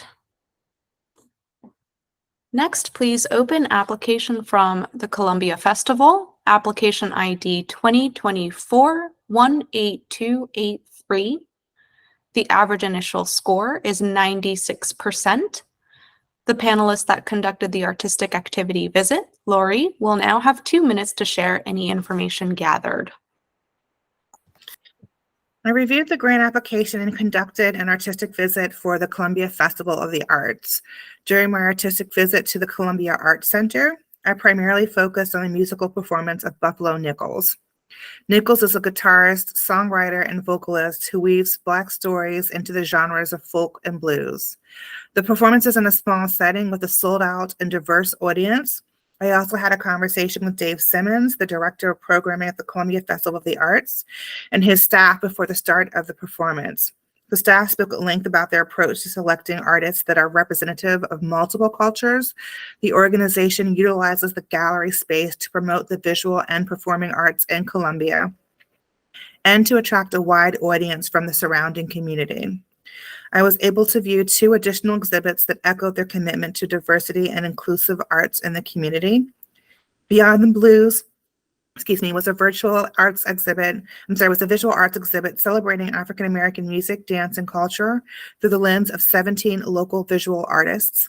A Life of Service is a visual exhibit chronicling the life of longtime Columbia resident and activist Vivian Mildred Millie Corbett Bailey. There's a survey on their website for guests to share their experience interacting with the center. My experience watching the show, speaking with staff and the attendees, as well as viewing the other exhibits, supported what I read in their application. Thank you. The panelists that held the in-depth conversation, Album, will now have 2 minutes to share any information gathered. Thank you. So I also met with Dave Simmons, who's an energetic director of programming, who's been with the organization for 10 years. And in our talks, he really stressed the importance of partnerships to their organizations. So they've attended conventions along the East Coast throughout the years and have a strong network of festivals and performers with similar priced bookings. And they work with these organizations and touring agents to optimize on routes and making events fiscally possible for performers and attendees. Since the time of COVID, they've had to constantly adapt to the rapidly changing landscape. And so their planning is reevaluated year by year. And likewise, they work with their organizations who also feel the funding pressures. They used to have a strong donor record system in the past, but much of that has declined, sadly, proportionate to the pandemic passings. And this is something they're focusing on rebuilding in their long-term vision to allow the organization to move forward more sustainably, and specifically seek out younger donors representing the next generation of arts patronage.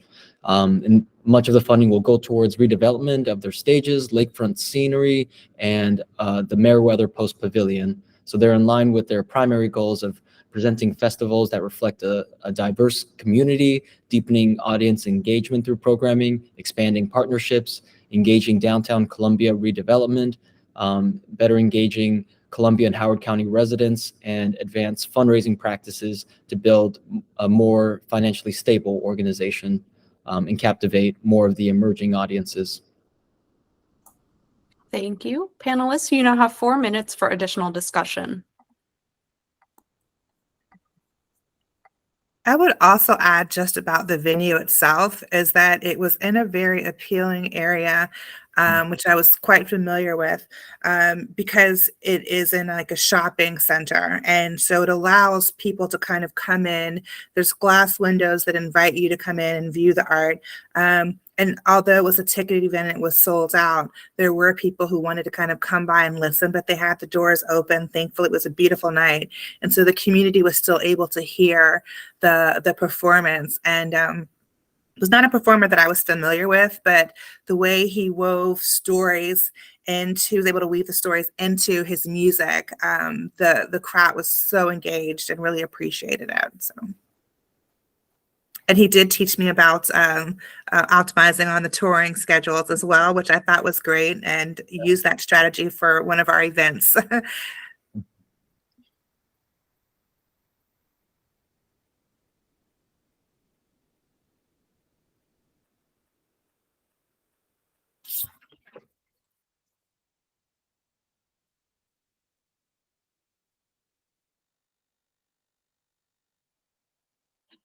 I guess like I'll just add more. Like there's they mentioned a lot about paper surveys and getting anecdotal feedback. They mentioned like with the festivals, like they have connections overseas too. So from Brussels, Brooklyn, different areas where they're able to, just work with people who know people and just kind of, it's kind of like they have like a shared pool of what they have to work with, which, I guess like it came as a surprise that because thinking that a lot of organizations might work in isolation, but that wasn't really the case here.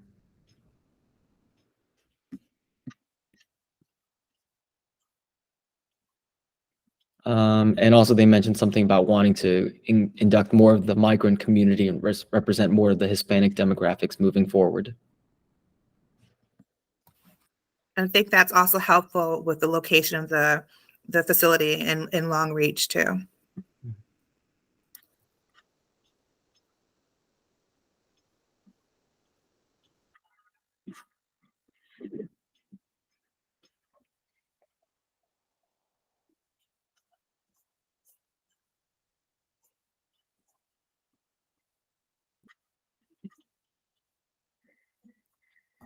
Panelists, any additional thoughts or comments to share?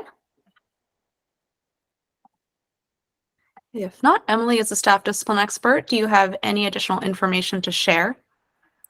Just a couple of notes to uplift what's been said. I just wanted to say that they had a very thorough application, and I really appreciate that. But wanted to also uplift that their commitment to expanding fundraising efforts, kind of going hand in hand with that, the further strategies of growth coming out of the pandemic, and really ensuring their financial sustainability. They were really clear about identifying challenges and addressing them in a very realistic way, which also revolves around relationship building, those long-term development strategies, which have already been mentioned as well. And I really appreciate their answers around how the staff and board reflect the geographic area of service.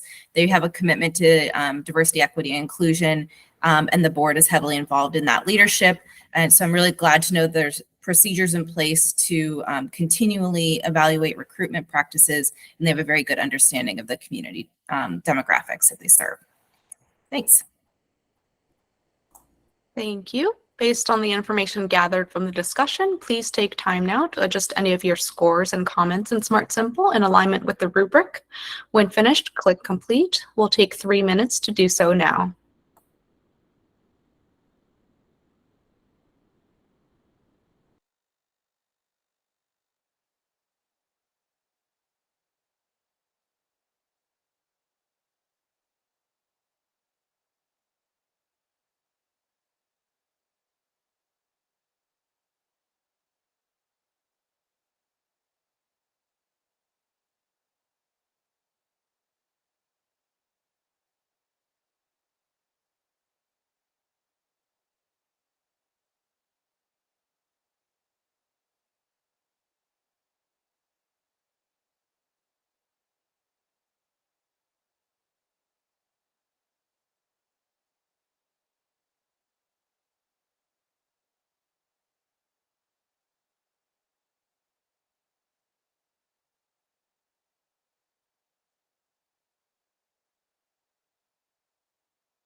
And the average final score is 97%. Next, please open application from Common Ground on the Hill. Application ID 2024-17907. The average initial score is 83%. The panelists that conducted the artistic activity visit album will have 2 minutes to share any information gathered. Thank you. I was invited to the Carroll Arts Center in Westminster, Maryland to experience the Mad River Theater Works perform their play Freedom Flight. Freedom Flight is a time-traveling dream that connects a modern young adult with her family's ties with the past. The play draws from various elements of the Underground Railroad and the fugitive slave law, and the story centers mostly around the true life tale of Addison White, a Kentucky man finding freedom and community in Mechanicsburg, Ohio. It had all the whimsy and energy of a Disney movie, and the cast delivered their roles with lots of energy, and musical scenes segue tastefully between the dialogue. After the show, the cast took Q&A and told us that the playwright wrote with the intention of engaging young audiences in the theater experience. The tour has spanned multiple years, with most of their shows for 3rd to 8th graders, and they have reached thousands of students during this time. The night I attended, I noticed a mostly white audience with elder couples in the audience and small number of attendees under 30 and or other ethnic backgrounds. It's possible that this is due to demographic interest or the fact that it had been raining very heavily for the hour leading up to the show, so the attendance was actually quite strong considering the conditions. There was little lack of accessibility as the admission was a low $5, and upon exiting the theater room, I was able to browse the lobby of the venue. It contained a gift shop with collections of cards, t-shirts, crystals, and other souvenirs. There were pamphlets for upcoming events, an annual report of the year's past performances, and invitations and calls for art and upcoming programming. The exterior of the building is a classical neon title in red and white over the warm marquee, and it signaled a vibrant night and something that continues to shine in the community thanks to Common Ground on the Hill. Thank you. The panelists that held the in-depth conversation, Nina, will now have 2 minutes to share any information gathered.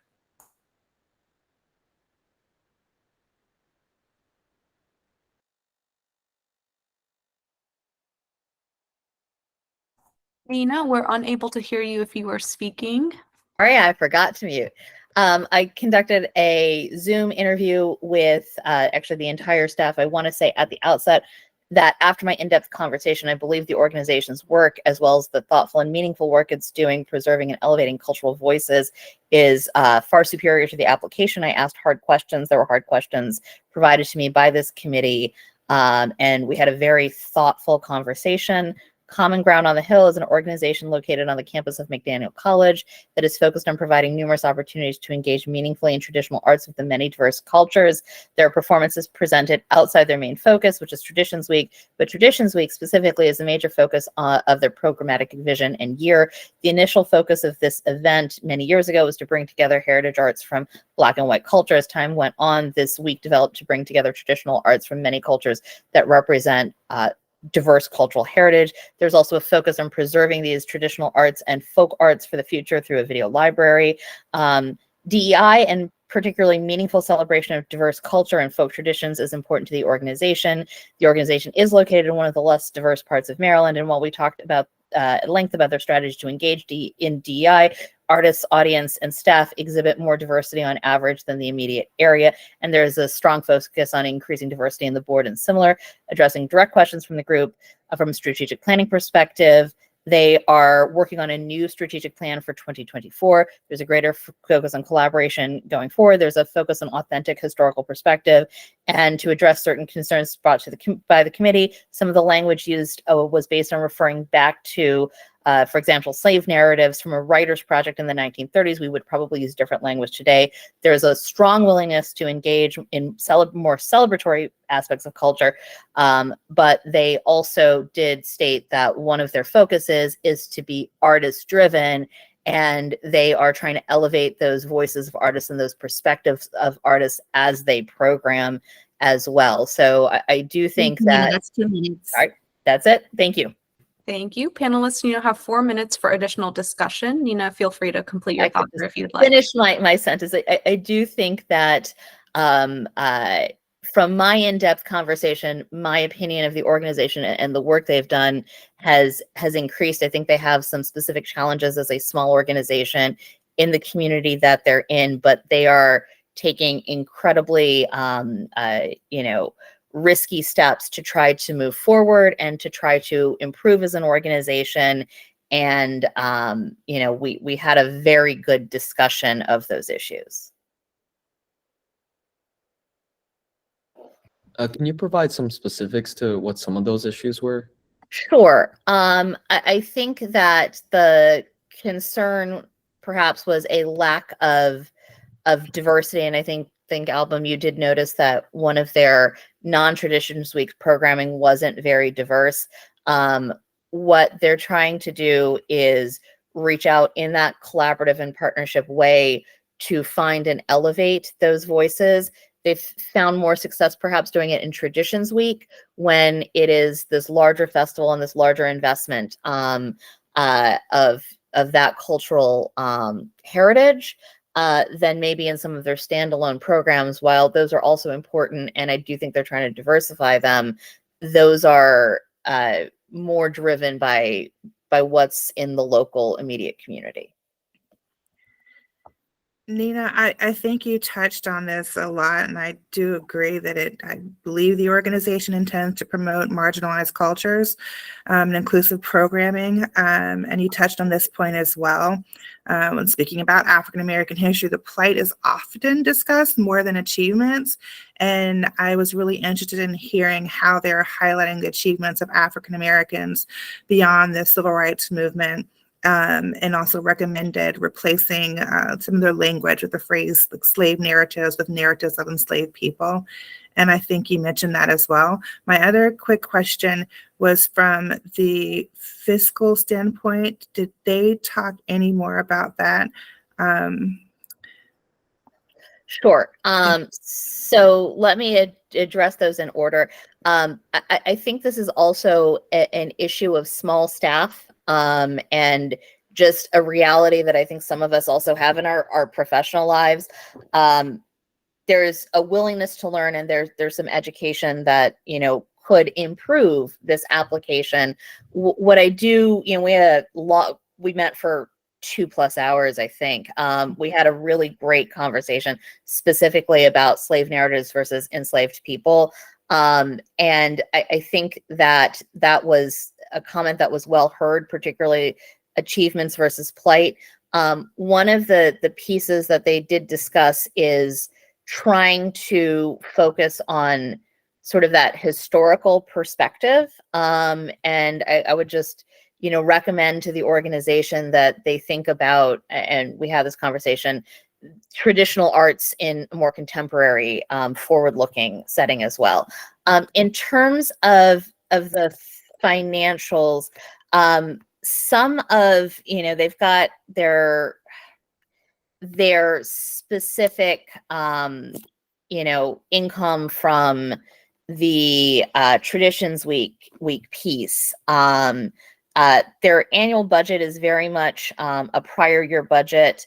They're a tuition and audience driven organization, and they believe that that's starting to pick up, and that will drive more revenue. They are looking to that in their 2024 strategic plan. Thank you, panelists. That's 4 minutes. Thank you. Emily, as a staff discipline expert, do you have any additional information to share?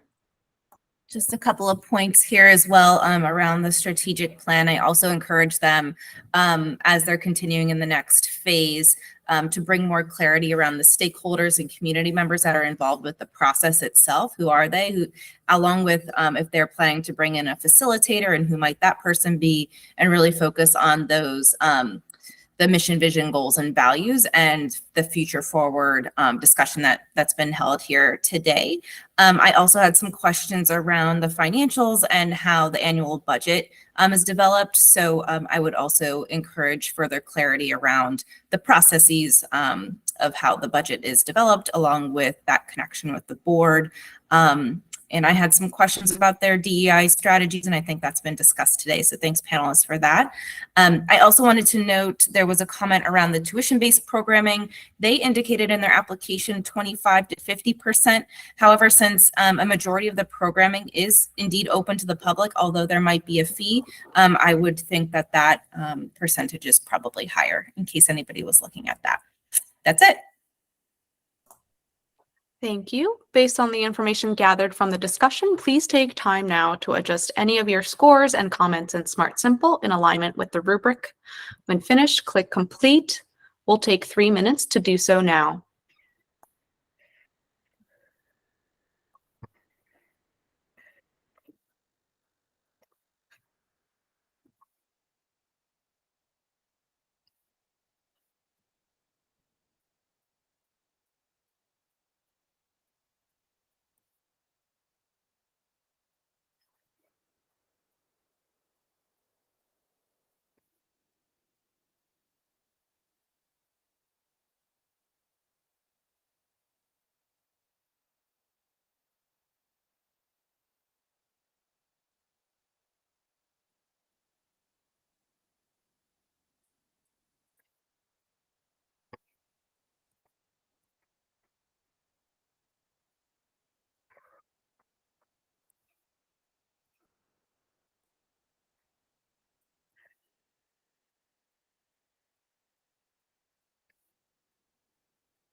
And the average final score is 81%. Next, please open application from Downtown Columbia Arts and Culture Commission, application ID 2024-18821. The average initial score is 87%. Nina has stated a conflict of interest, so Nina will not be participating in the discussion and scoring. The panelists that conducted the artistic activity visit, Nonso, will now have 2 minutes to share any information gathered. Okay. During my artistic visit to the Downtown Columbia Arts and Cultural Commission, located in Columbia, Maryland, the executive director, Ian Kennedy, informed me about his successfully growing board and how their new potential programs manager will help give him more time to go into the community and get new partners and allies from the Merriweather Post Pavilion. Over the years, it has been hard for the executive director position to handle both the community relations and also focus on internal programming and daily operations. My experience while personally visiting the Merriweather Post Pavilion profoundly supported what I found in the application. Ian expressed how they are in the process of changing their organization's name to reflect the work they are doing in the community. The Downtown Columbia Arts and Cultural Commission has actively created a multicultural communal artistic hub with spaces such as the Merriweather Post Pavilion, and lots of other smaller events in Columbia that community members of all ages can come and experience. I learned about their festive events like screening family-friendly films for children and their families. I also learned about their commitment to community partners, such as partnering with local businesses during their events to help bring traffic to local businesses in Columbia, along with hosting live multicultural and/or DMV native bands or artists to perform live to showcase their work, which also helps to solicit local food trucks and/or other businesses. Thank you. The panelists that held the in-depth conversation, Tyler, will now have 2 minutes to share any information gathered. Thank you. So the organization has collected feedback in the past by surveying people who registered for events. However, they currently use social media as their primary way to collect feedback, and they receive and review general thoughts on events and programming through social media platforms. During the pandemic, they experienced a challenge of maintaining connection with their audiences and in turn, challenges with maintaining a feedback loop. The organization does a lot of partnership-based programming and receives feedback from their partners as the partners have a more direct relationship with audiences. Partners are able to support the process of receiving direct feedback from audiences, which then supports the refinement of programming to better serve the community. We also talked about staffing capacity, and they mentioned that the sustainable growth they are looking to achieve will require additional human resources, and they plan to increase their staffing capacity by 2024. In order to create a more diverse staff and board, an organizational consultant was brought in to assess the current structure, including demographics, and make recommendations to be in alignment with diversity, equity, inclusion practices. The work of the consultant included created the development of a matrix of board members, which articulated information such as professional experience, age, personal interests, economic and racial demographics of each board member. This work allowed the organization to have a full picture and understanding of the existing board and what changes need to be made to ensure that the board is reflective of the communities they serve. Based on this, the organization is currently talking to 3 potential board members who will add key expertise in areas of finance and community partnerships, which were areas identified by the consultant. And the potential board members would also increase age and race representation on the board. Following diversity, equity, inclusion practices is essential for hiring of staff as well, and a key priority as they work to ensure that during the search process, any incoming staff have a different background and lived experience that is reflective of the communities and the communities the organization serves. We also talked about their commitment to more inclusive programming. Thank you, Some Tyler. examples. That's 2 minutes. Thank you. Panelists, you now have 4 minutes for additional discussion. Tyler, please feel free to complete your thought there if you would like. Yeah, I'll touch on the commitment to more inclusive programming. So I also spoke with Ian Kennedy, and he mentioned the creation of the Howard County Artists in Residence program, which they are working on as a way to address the need for more enrichment programming in schools, particularly schools with historically underrepresented and underserved populations. This program will send artists of color to do a week-long residency for music students in 7 different middle schools. Ian also mentioned the Colorburst concert series, which works in partnership with the Columbia Festival of the Arts to bring artists from across the country representing a wide range of genres for a 7-night period. The way that this connects to inclusive programming is that they are specifically looking for a diverse lineup of artists that reflect different cultures, reflective of the communities they serve. And through this, they are creating a culture of curiosity by exposing people in the community to different genres and cultures. And the goal of programming overall is to understand the gaps within the community and work to address them in a way that feels authentic. And the last thing, I don't want to take up too much time, but the last thing I'll note is that we got into the just staffing capacity and what they would do to increase their staffing capacity. I think, as Nonso mentioned, they are looking to hire a program manager who could take on more production-related responsibilities, directly being in correspondence with contractors and doing things like advising programming. This would actually allow their part-time staff member who is doing some production programming work and communications work to increase their hours for that part-time person, but also have a direct focus on marketing and communication. So they wouldn't be sort of splitting their focus, and they would have more staff to cover more ground. And allowing this part-time employee to have more hours to focus on communications would support the increase of awareness for their larger scale events that they're producing, while simultaneously working to grow their audiences. And they would also be looking to hire staff in the realms of development and fundraising, which would support things like relationship management with donors, grant management, and reporting.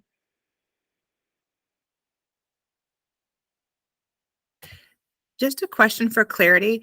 Were they expanding their board with the 3 new members, or they had vacancies on their current board? Yes, they're expanding. Tyler, that's what you got to do. Yes. Mhm. Thank you. Yes. And I know we're supposed to use words like I would recommend. Yes, I would recommend that they continue to be awesome. So yes.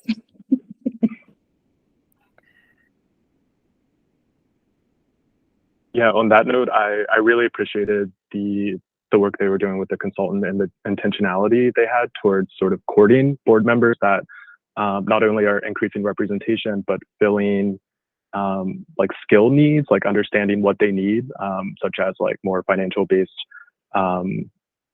representation on the board. So I liked that they had a large picture of who they need for the board, and then sort of courted those people appropriately.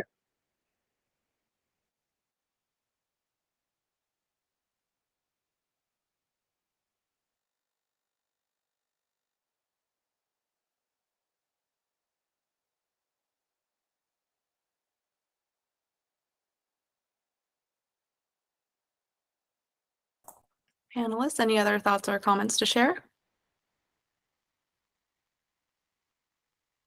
If not, Emily is a staff discipline expert. Do you have any additional information to share? Nothing additional other than I also made a note that I was happy to hear about the engagement with the consultant, and this conversation really helped to uplift all the answers to the questions that I had, and I really encourage them to keep going down the path they are and really utilize those resources that they have at their fingertips right now. Thank you. Based on the information gathered from the discussion, please take time now to adjust any of your scores and comments in Smart Simple in alignment with the rubric. When finished, click Complete. We'll take 3 minutes to do so now.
And the average final score is 90%.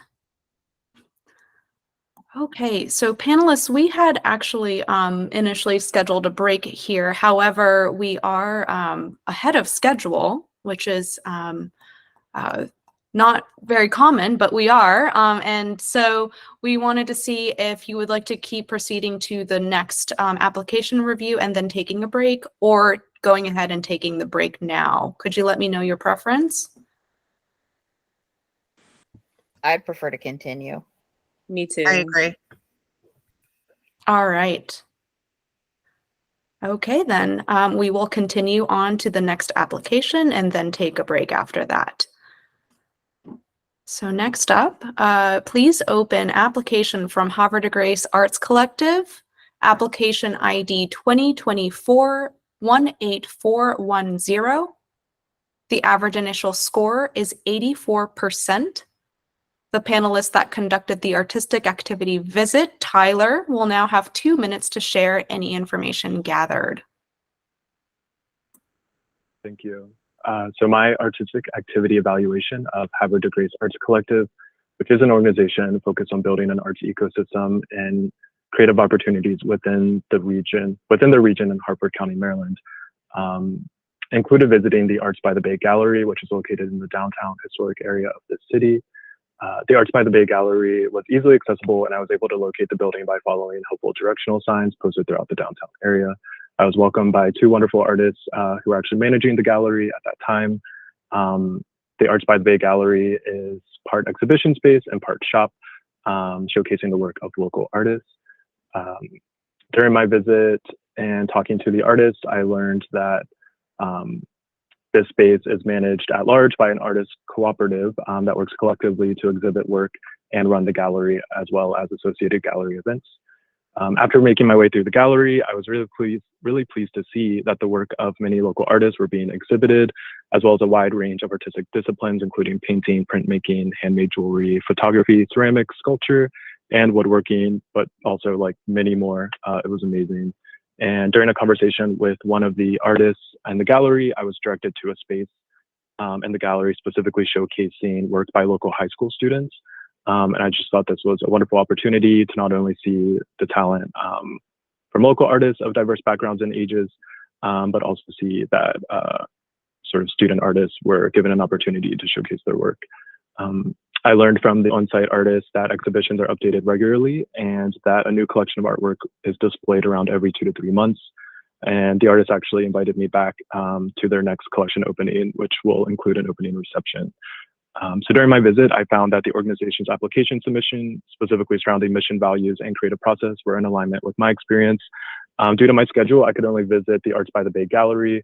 However, at the time, there were many other activity offerings for me to explore, including the opening of a new fine arts gallery called Gallery 220, also a percussive dance ensemble performance called Hot Springs of Flying Feet. So it's absolutely clear to me from my visit that Havre de Grace Arts Collective is committed to creating a diverse and exciting ecosystem of artistic and cultural experiences for people of all ages and backgrounds. Thank you. The panelist that held the in-depth conversation, Nina, will now have 2 minutes to share any information gathered. Hi, everyone. I conducted a video interview with Karen Heppen and Bill Price from the organization. Havre de Grace Arts Collective provides a variety of arts opportunities to the community. Until recently, the organization programmed the Cultural Center at the Opera House, managed the A&E district, ran a gallery, and provided public art. There's some changing relationships going on with partners, particularly the municipality, and while they continue to provide performance opportunities, classics, and public art, there is a substantial increased focus on the visual arts gallery, and this is a real opportunity for the organization through growth. I do also note that the reset of the pandemic has seemed to provide a great opportunity to the organization to engage the community through new ways, and also to focus the organization on core competencies and thinking about strategy. This organization is exceptionally volunteer-driven and very board-driven, given its size. I do note that one of the questions brought up by this group previously is, how does the executive director function? The executive director functions in partnership with the board and the volunteer committees. There's a very strong committee structure that maybe could be enhanced in the application, but they spoke with great specificity about the committee structure, specifically addressing the concern about diversity in the board and staff. This has been acknowledged by the organization. There's a bit of a law of small numbers problem that they have, as well as the reality of the diversity of their immediate area. The committees, however, are much more diverse, and there is a strong focus in growing the organization with that focus on recruiting diverse community members, both for the committees and trying to grow some of those folks into a board seat. That's all I have. Thank you. Panelists, you now have 4 minutes for additional discussion.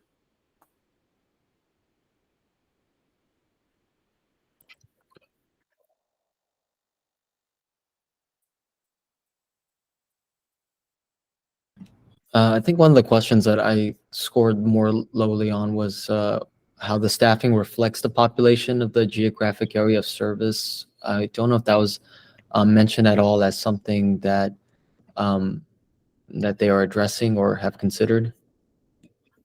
So we talked about this at some length, and they did bring up, which I think is fair, having once been a staff of one, that there's a law of small numbers problem. There was a pretty candid conversation about diversity and inclusion within other non-staff decision makers.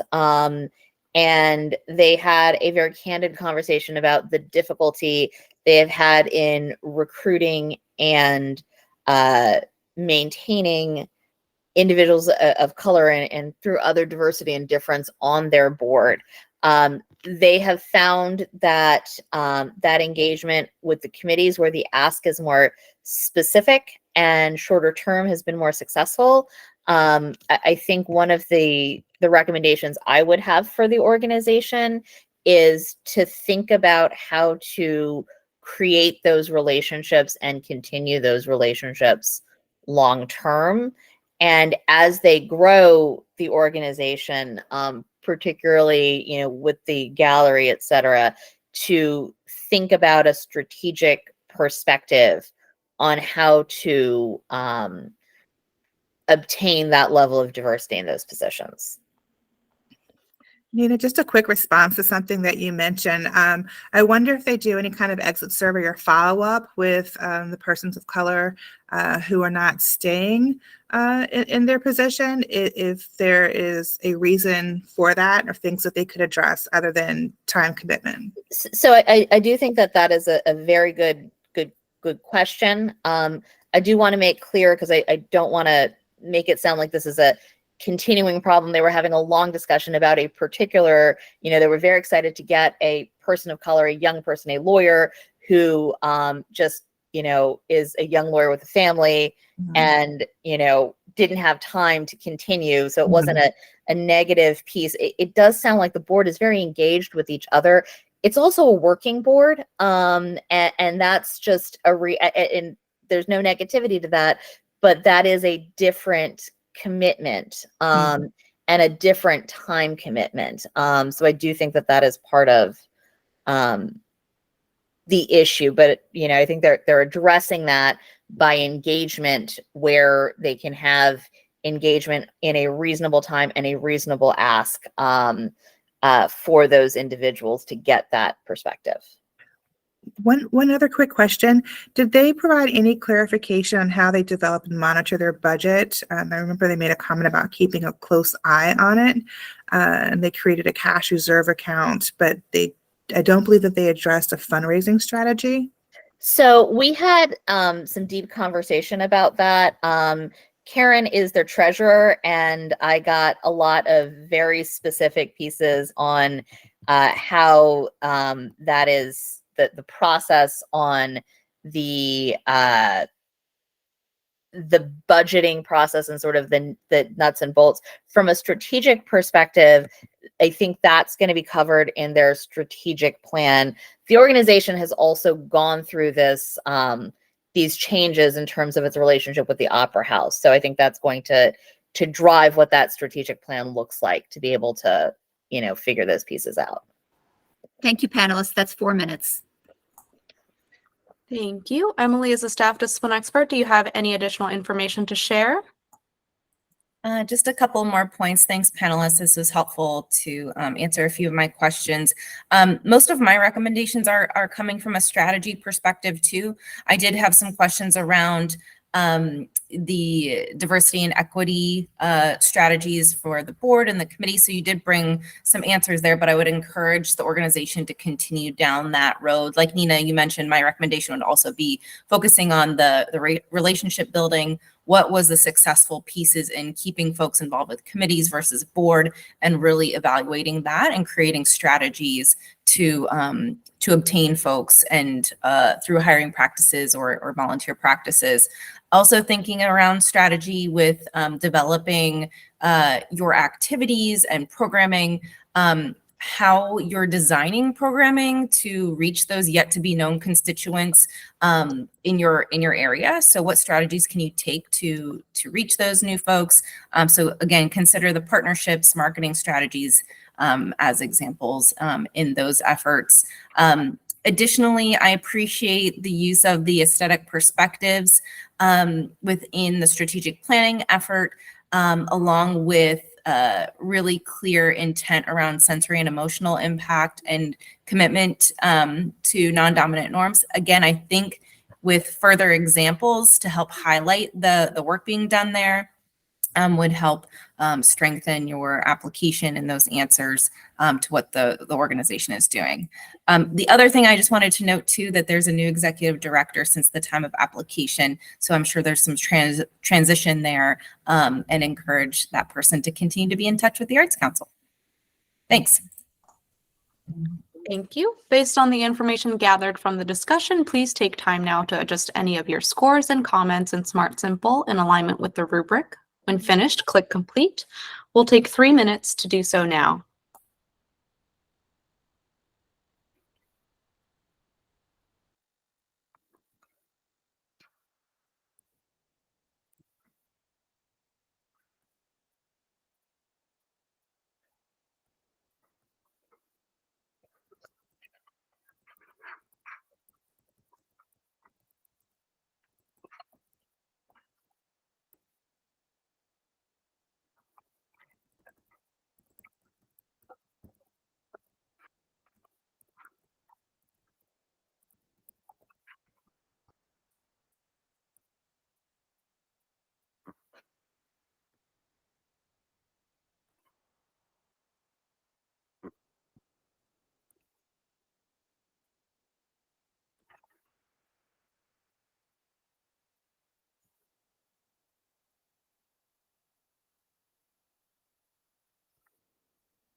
And the average final score is 85%.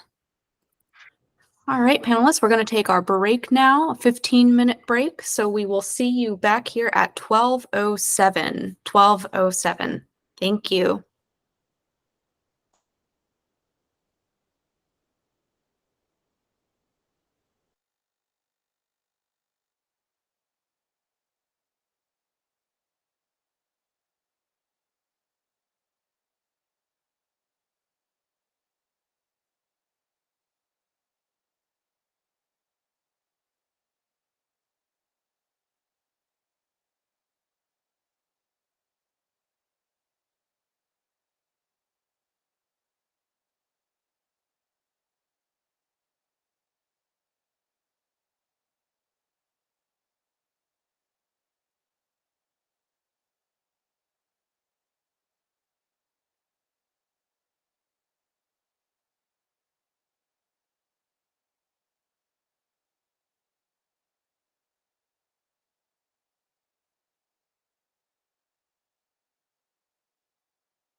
All right, panelists, my clock says 12:07. If we could make our way back. And as you return, please turn your video on so we know that you are back, please.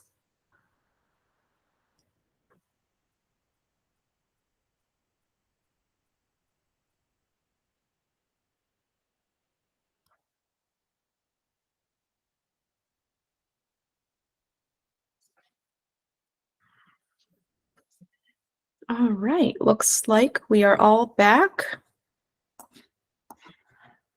So we'll be able to proceed with our next application. Please open application ID 2024-17912. I just want to note that there are 2 applications from the Maryland National Capital Park and Planning Commission. Please make sure you are opening application ID 2024-17912. It may be out of order on your list. The average initial score is 75%. The panelist that conducted the artistic activity visit, Lori, will now have 2 minutes to share any information gathered. Thank you.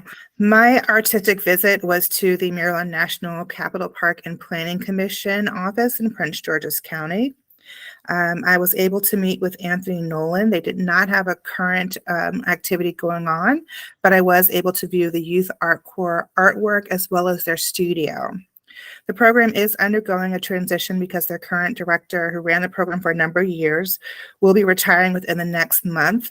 It is not in the office, but it seems that the program may lose a great deal of institutional knowledge, but I am sure that they are up to the challenge with their succession planning. There are a few programs that were in limbo and a few processes that Mr. Nolan was learning prior to Mr. Shields' departure. The artists and the staff were extremely enthusiastic about their work. I was able to view the portfolio that had at least 50 to 75 pieces of artwork from around the county. In addition to their studio, in addition to the portfolio in their studio, I was able to see some of the current artwork that they were working on. The young people had been in the program for some time. Their artwork was also hanging around the office building as well, being showcased. And I thought that the students as well as the staff were just extremely enthusiastic and excited about the work that they were doing that was also beautifying the county. And I think that they will thrive well with the hiring of an experienced art administrator replacing the current person. Thank you. Thank you. The panelists that held the in-depth conversation, Nanso, will now have 2 minutes to share any information gathered. Thank you.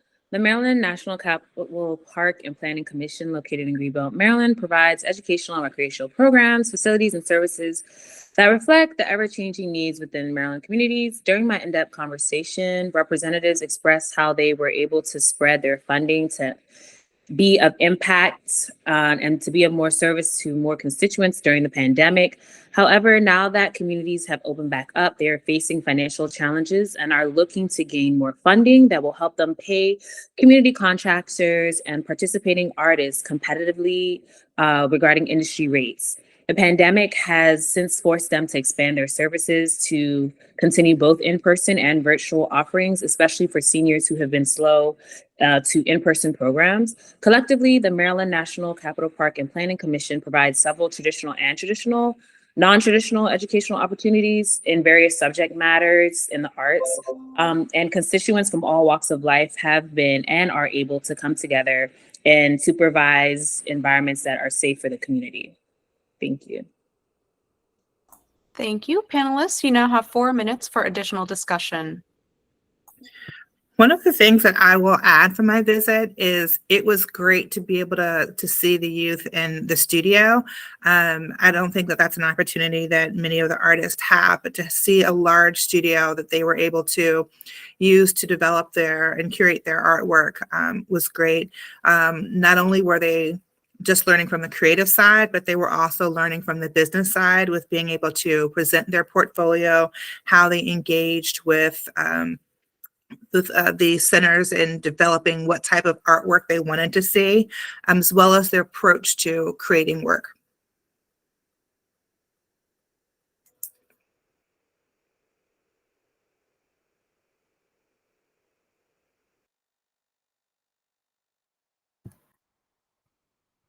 I would just recommend that the organization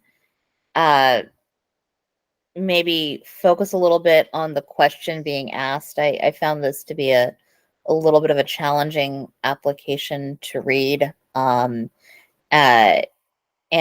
specifically, one of the questions I had, and I don't know if there's any insight on this and I understand that there's a transition, but B2, the long-term strategic planning process, there's a reference to CAPRA and a 2040 master plan, but I'm not seeing sort of what the arts programming planning process is. So that would be helpful to know, and I don't know if that was covered in the in-depth.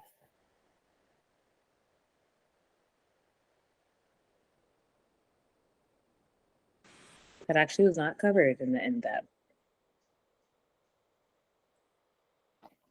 I just wanted to add that I had similar thoughts related to Nina's point about the long-term strategic planning, and a recommendation that I would have is to maybe include an attachment of that master plan.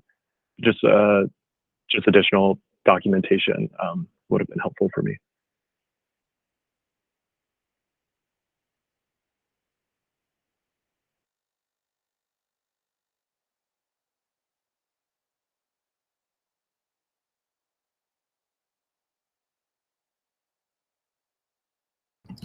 Second or possibly thirding, like additional details for the long-term planning, but also wanted to ask if either of you were able to get more information about activities related to non-dominant norms or taking like the creative risks.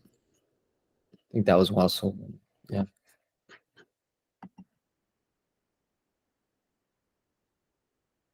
Oh, I can speak. Yes, when I was able to meet with them, they did actually talk about how excited they are about a lot of their upcoming programming, that they are working hard to reach different demographics that reflect how colorful the state of Maryland is. Their main thing was just talking about having the funding to be able to continue their online programs and services along with their in-life program services, because they had more funding during COVID to have more events virtually, if that makes sense. They're a little bit more spread thin. That's what they expressed. They also talked a bit about their artistic sound garden, some interactive children activities that I'm not going to call it hopscotch, but it was a design that was very similar to allow folks with different mobility to be able to engage in the art process. So I feel like that was really a strong focus of the, at least the youth arts court that I met with.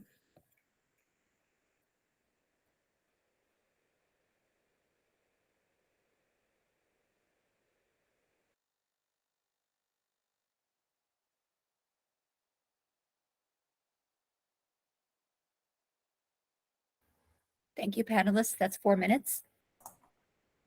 Thank you. Emily is a staff discipline expert. Do you have any additional information to share?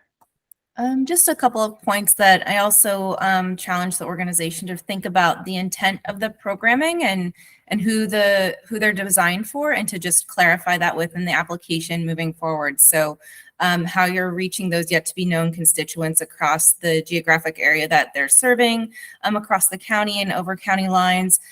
Thinking about those non-dominant norms and the intention of sensory and emotional experience for the constituents experiencing the programming. I think they're doing it, but just to clarify what the intent is behind, and to ensure they're reaching those folks that they might not be reaching already. I also have a note about, I was curious to know who was involved on their festival committee, and that's a part of their creative process. So clarifying if community members are involved, and how that their engagement helps with decision making would help to strengthen the application. I also have a note around the strategic plan as well, and I also would recommend more information around that, along with how the arts are integrated within the parks master plan, if the area operations arm of this group is involved with that overarching plan, and if not, are they taking those goals and creating their own plan for area operations? And I'll also note that an attachment of the master plan or their strategic plan is not part of the application. So that's not a recommendation other than to clarify the processes and procedures and involvement of community within strategic plan. And I think that is it. Thanks. Thank you. Based on the information gathered from the discussion, please take time now to adjust any of your scores and comments in Smart Simple in alignment with the rubric. When finished, click Complete. We'll take 3 minutes to do so now.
Thank you, panelists. That's 3 minutes. Please finalize your scores.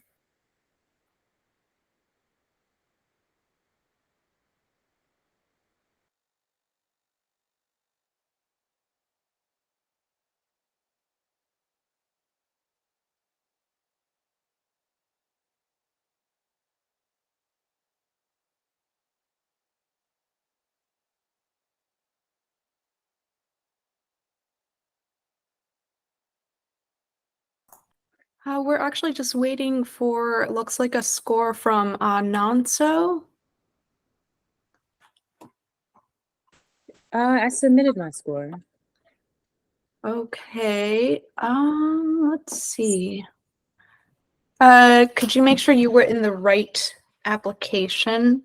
So it should have been for the one ending in 17912. Thank you.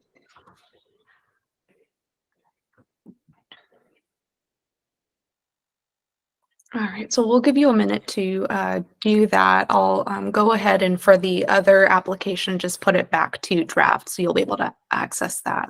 Thank you.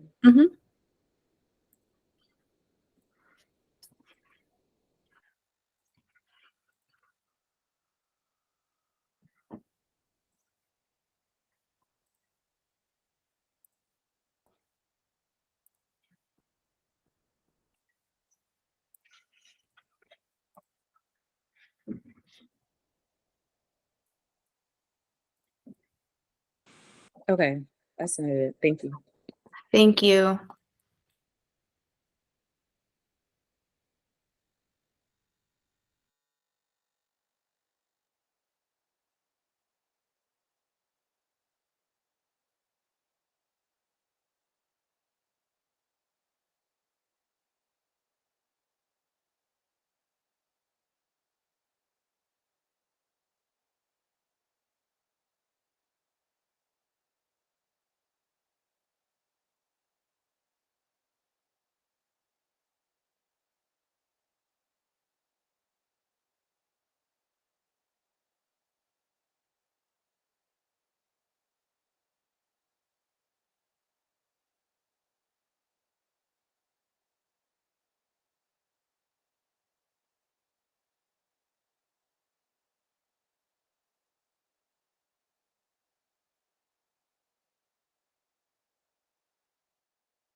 And the average final score is 77%. Next up, please open application from the Maryland National Capital Park and Planning Commission, Arts and Cultural Heritage. This is application ID 2024-17759. The average initial score is 88%. We have Tyler has stated a conflict of interest, so Tyler will not be participating in the discussion and scoring. The panelist that conducted the artistic activity visit, Nina, will now have 2 minutes to share any information gathered. Hi, everyone. So I attended a concert and toured the gallery at the Brentwood Arts Collective. The Maryland National Capital Park and Planning Commission, in this case, Prince George's County Parks, provides substantial and varied arts programming to the community. I toured the Brentwood Arts Exchange and attended a concert in its small theater space. I think they call it the Listening Lab. I was extremely impressed by the breadth and depth of the offerings at Brentwood. They use every little square inch of that space. They've got sales from local artists, a visual arts gallery, providing high quality visual arts engagement to the community, as well as engagement with local artists, and especially the 3D printing and computer design space I toured. I was especially impressed with the engagement with the community in these spaces, both youth through camps and childcare activities, the community at large. And it was just a really exciting, hip, and kind of happening place, which is really cool to see in a parks department. The concert I attended was small, and while the artists were talented, I was a little surprised by the lack of diversity in the concert attendees and the artists, given where we were. However, just there's a sheer huge number of events that are provided, and I did have a conversation with some of the folks there, and the reality is that because of the sheer number, there's a lot of diversity in other offerings. One of the cool things about the small space is that there are opportunities to take risks and take things that maybe would not be available in a larger audience. And these smaller spaces and events create the ability to take artistic risks, because if you put something on that maybe 25 or 50 people would attend, there's a 25 or 50 person space. Too often parks departments need to program to attract the largest possible audience. And I think that there was a real focus in finding opportunities to take risks despite the fact that they are a parks department, which I was very impressed with. There is a major opportunity. Thank you, Nina. That's 2 minutes. Sorry. Sorry. Thank you. The panelists that held the in-depth conversation album will now have 2 minutes to share any information gathered. So I met with them at the Montpelier Arts Center, which is next to the Montpelier Mansion, and we actually held our meeting inside of a converted barn building turned office and artist playground, essentially, specifically a library within the grain silo. I was greeted by Assistant Division Chief Sonia Kitchens and Phil Davis, the countrywide arts coordinator, who greeted me with a goodie bag of promotional material and pamphlets. What stood out most to me through the conversation was their sense of community and their prioritization of accessibility. Because they are taxpayer funded, they believe they should keep costs well below market rates for any classes. And despite turnover and loss of revenue related to the pandemic, they are still committed to paying their teachers fair wages. So their offerings include ceramics classes, print studios, indoor music, and outdoor areas for outdoor events and when weather permits. Additionally, there are studios for artists to rent and focus on their disciplines.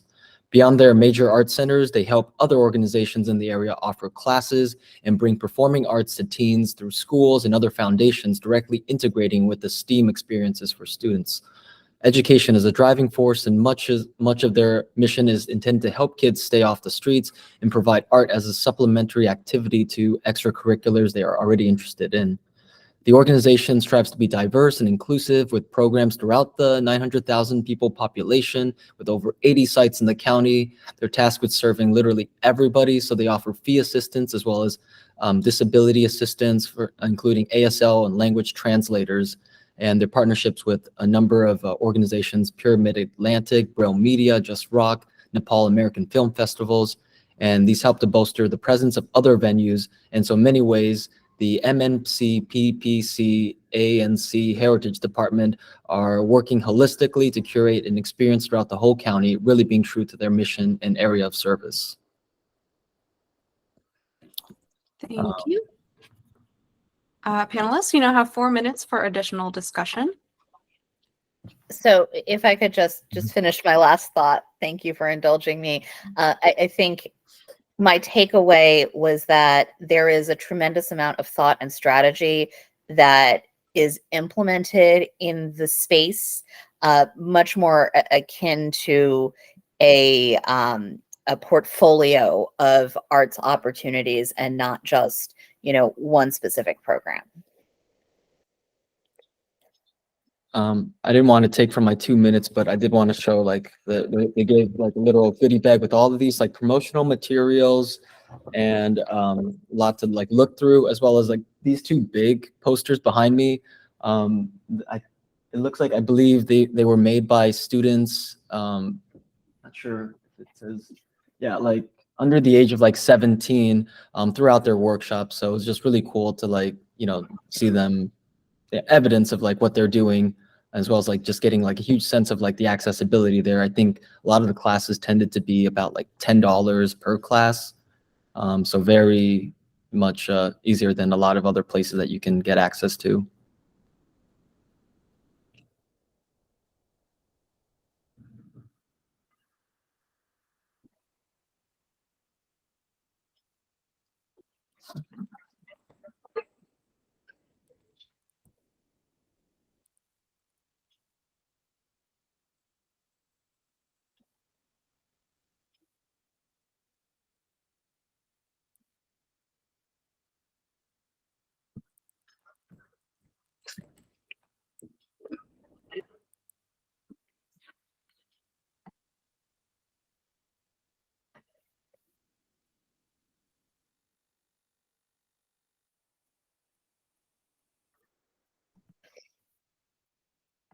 I think I noted like in the visit that like it was a fairly thorough application, and there weren't too many questions submitted from the panel at that time. I was going to concur. I spoke with multiple members there, multiple staff members there, and I think that there was a lot of thought given to what they were trying to communicate. Mm-hmm. And I don't know if this came across in my script, but like in our conversation, definitely they did talk a lot about like kind of being almost like a nexus point for other organizations if they need something to happen or if they have questions about how to put on a specific events. Like they kind of are this central point of knowledge and, you know, a good part of the web with the other organizations. I think that's a great way to put it, Album. I think they're a very strong organization, and I thought that what you all said really helped to strengthen the application. I thought the application was really thorough and gave a lot of insight to what they are doing.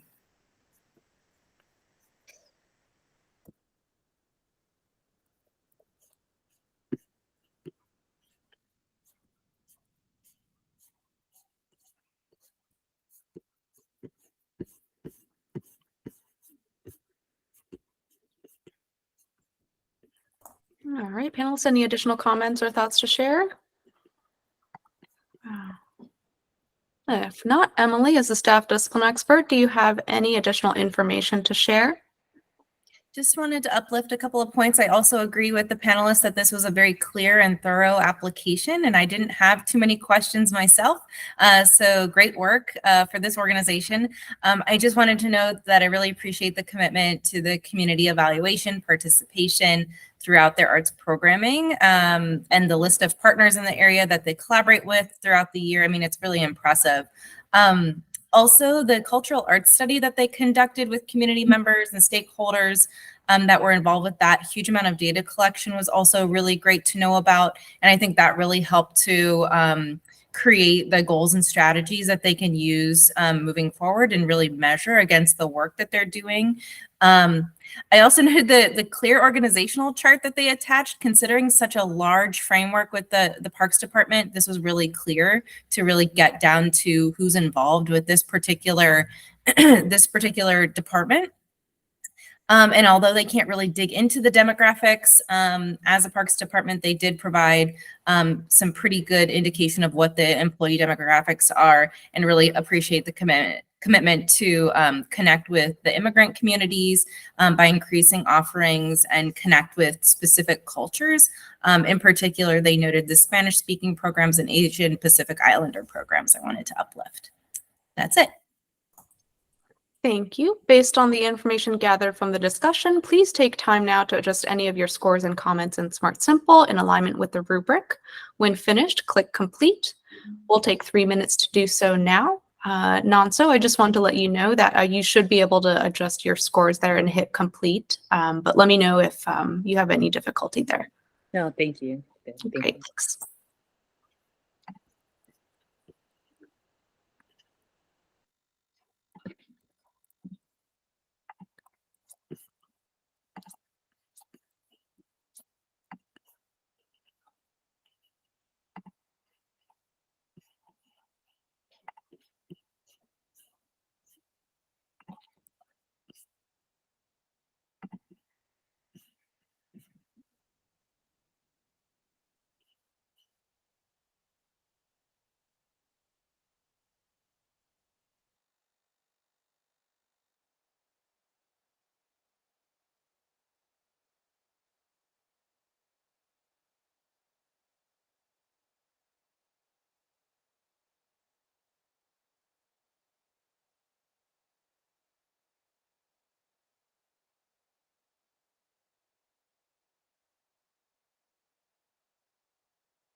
And the average final score is 94%.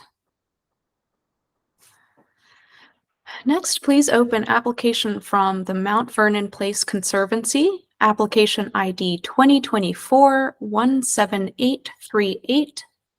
The average initial score is 86%. The panelists that conducted the artistic activity visit, Nonso, will now have 2 minutes to share any information gathered.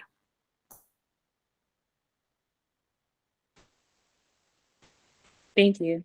My artistic activity evaluation with the Mount Vernon Place Conservancy informed me tremendously of their day-to-day triumphs and challenges. The executive director, Lance Humphreys, and Emma Loftus, the associate director, shared that it is hard for them to accurately track how many people to an exact number come in and out of the park due to the high number of unticketed traffic, but based on their high projections, such as the annual census, like the most recent one for the Washington Monument Visitation Map from 2015 to 2019, they have found their park experiences, local audiences to be made up of residents who work and or study at the surrounding businesses, schools, and museums and other organizations.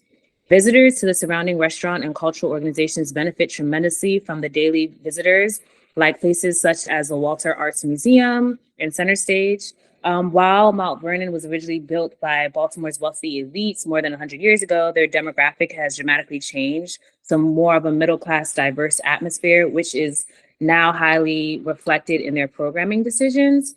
The organization makes a conscious decision to contract local artisans and push visibility towards community building. And they value having working artists in the park squares who may live, work, or study in the community or visit. Thank you. Thank you. The panelists that held the in-depth conversation, Nina, will now have 2 minutes to share any information gathered. Hi, everyone. And I apologize if my in-depth is a little bit duplicative just because I think that there wasn't any artistic stuff going on.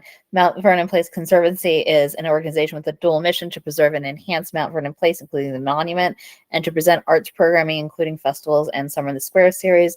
The organization is completing the final phase in its current strategic plan for funding the enhancements to Mount Vernon Place and will soon be transitioning to developing a strategic plan in its operations as well.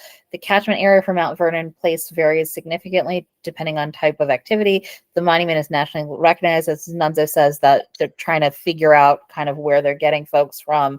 For the monument itself, the festivals are city or regional, while the Summer in the Squares focuses on the immediate Mount Vernon neighborhood, which, as Nunzo stated, is both more diverse and lower in average income than Baltimore on average.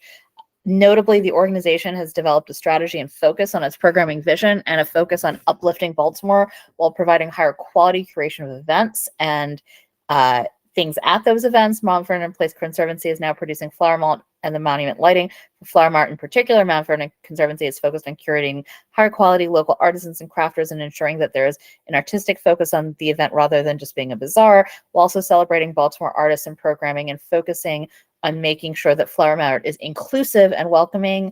Similar changes are being made to the monument lighting. Summer in the Squares is their free outdoor performance series that focuses on the immediate neighborhood. Much thought has been put into developing and welcoming programming for the neighborhood while highlighting opportunities to make the immediate neighborhood feel more welcome and engaged. I would like to note that they have a new associate director who's taking on a lot of these responsibilities. I think she started in September or October. So they're starting to implement this for their next outdoor season. Thank you. Panelists, you now have 4 minutes for additional discussion.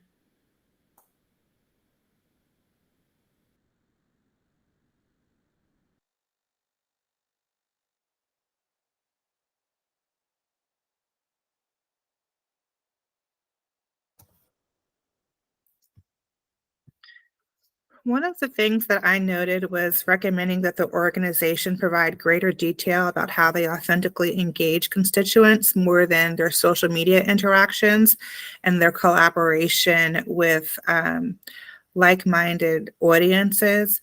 I also wondered if there was a conversation about their board makeup at all. And their efforts to be inclusive and engaging with the surrounding community in the makeup of their board. So we just talked about both of those pieces. One with engagement, we had sort of a candid conversation about the challenge, not the impossibility, but the challenge of unticketed free events and obtaining that long-term loop in communication. One of the things that Emily particularly brought up, and I think this is going to change with her being in that position, is that long-term loop has so far been very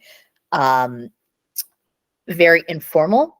And one of the pieces of discussion or recommendation I would make is to formalize that loop through some sort of process. So there is that back and forth.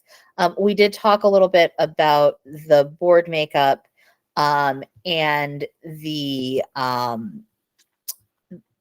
statistics on that. There isn't a specific immediate plan to engage the immediate community in that, but they're on the last piece of their funding for the enhancements to their physical plant. And again, this is a sort of a dual mission organization, so they're very eager to move into that next focus on that programming vision. And I would recommend, Lori, as you're hinting, that they focus on that engagement as they move to that next level.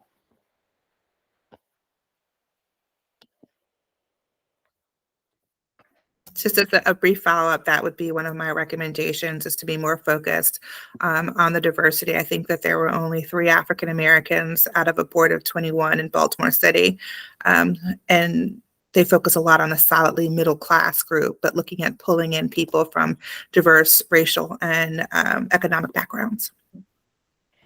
And I think there's some acknowledgement of that. I think there's and I'm not saying it's right or wrong, I'm just saying what it is that their first focus was to raise this money for their physical plant. And, I think one of the questions I asked was, what is the focus on programming? And the pushback I got from Lance and from Emily was, no, that is not a thing we do on the side to get some extra funding. That is a fundamental focus of the organization. But between COVID and just the incredible small size of the organization, doing 2 things at once, that is going to be the absolute focus, as they move forward. And I would echo that recommendation that as they move to that next phase and they become a sustainable operating board, that those different voices provide incredible strategic vision. And I think they very much agree with that thought.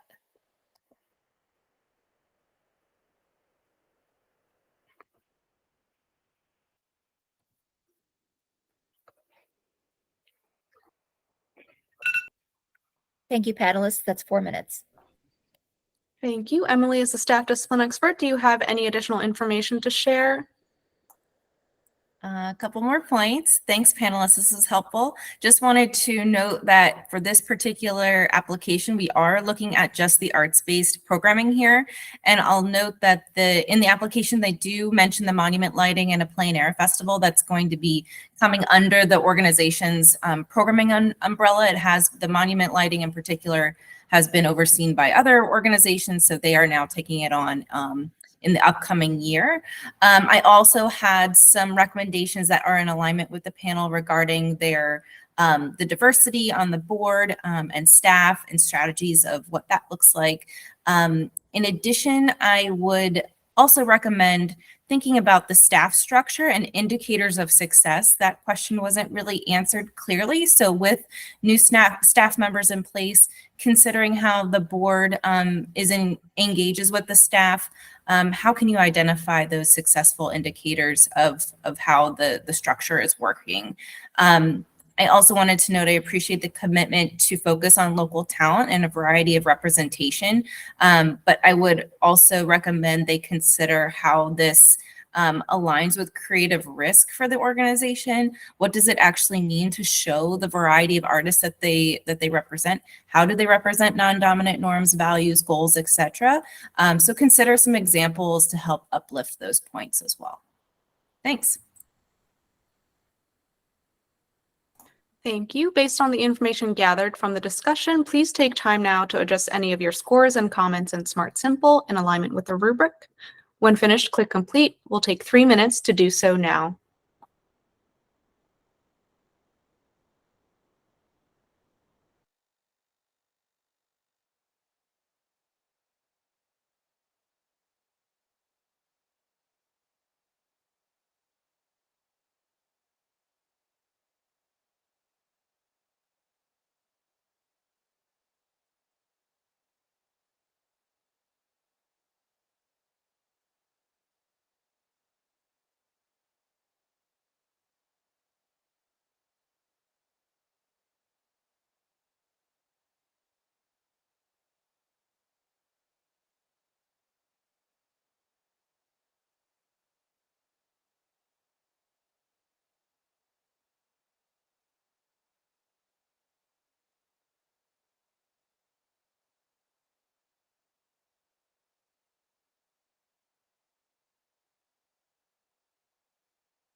And the average final score is 82%. So that was the last application for review today. Thank you, panelists, so much for your time and thoughtfulness today. We want to note the importance of this process. Your role is critical and your expertise and recommendations are immensely valuable. Thank you. So the final scores that panelists came to today directly impact the funding for each organization. The panel percentage score is included in the funding formula, and this percentage is multiplied by the organization's allowable income and the cap allocation percentage, which is based on our fiscal year 24 state funding to be determined. And that's how we get the final grant award recommendation. Also just want to note that the GFO program will be using an equitable funding formula in fiscal year 24. This will be the first year of a 5-year transition period. This will impact the cap allocation percentage based on the tier you're in. The tier is determined by the organization's allowable income number. So for more information about this, please visit the GFO page of the MSAC website or the fiscal year 24 GFO guidelines. Additionally, panelists' comments and recommendations are also provided to each organization that went through the full panel review to ensure full transparency and encourage organizational sustainability. The notifications for the program are going to be sent out in July. And so those notifications will include a form that organizations can fill out if they're interested in receiving that feedback. And so this ends the public portion of the meeting. Observers, thank you for joining us, and please feel free to contact us if you have any questions about today's process.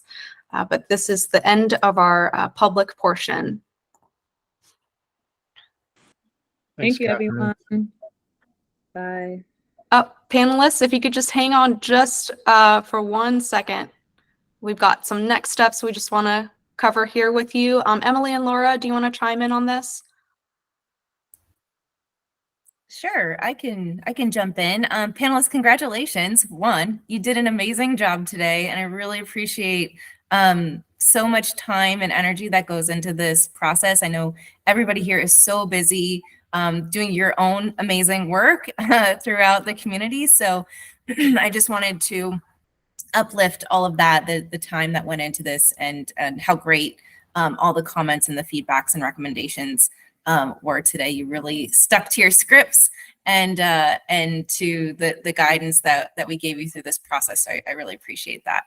So a couple of things to keep in mind is that we're going to have a panelist feedback session for you to join on Tuesday, April 11th. We're going to hold an hour for you all, along with the other panelists who are engaged with the GFO program. So we're going to wait until all the panels are over on April 4th and then have us all come back together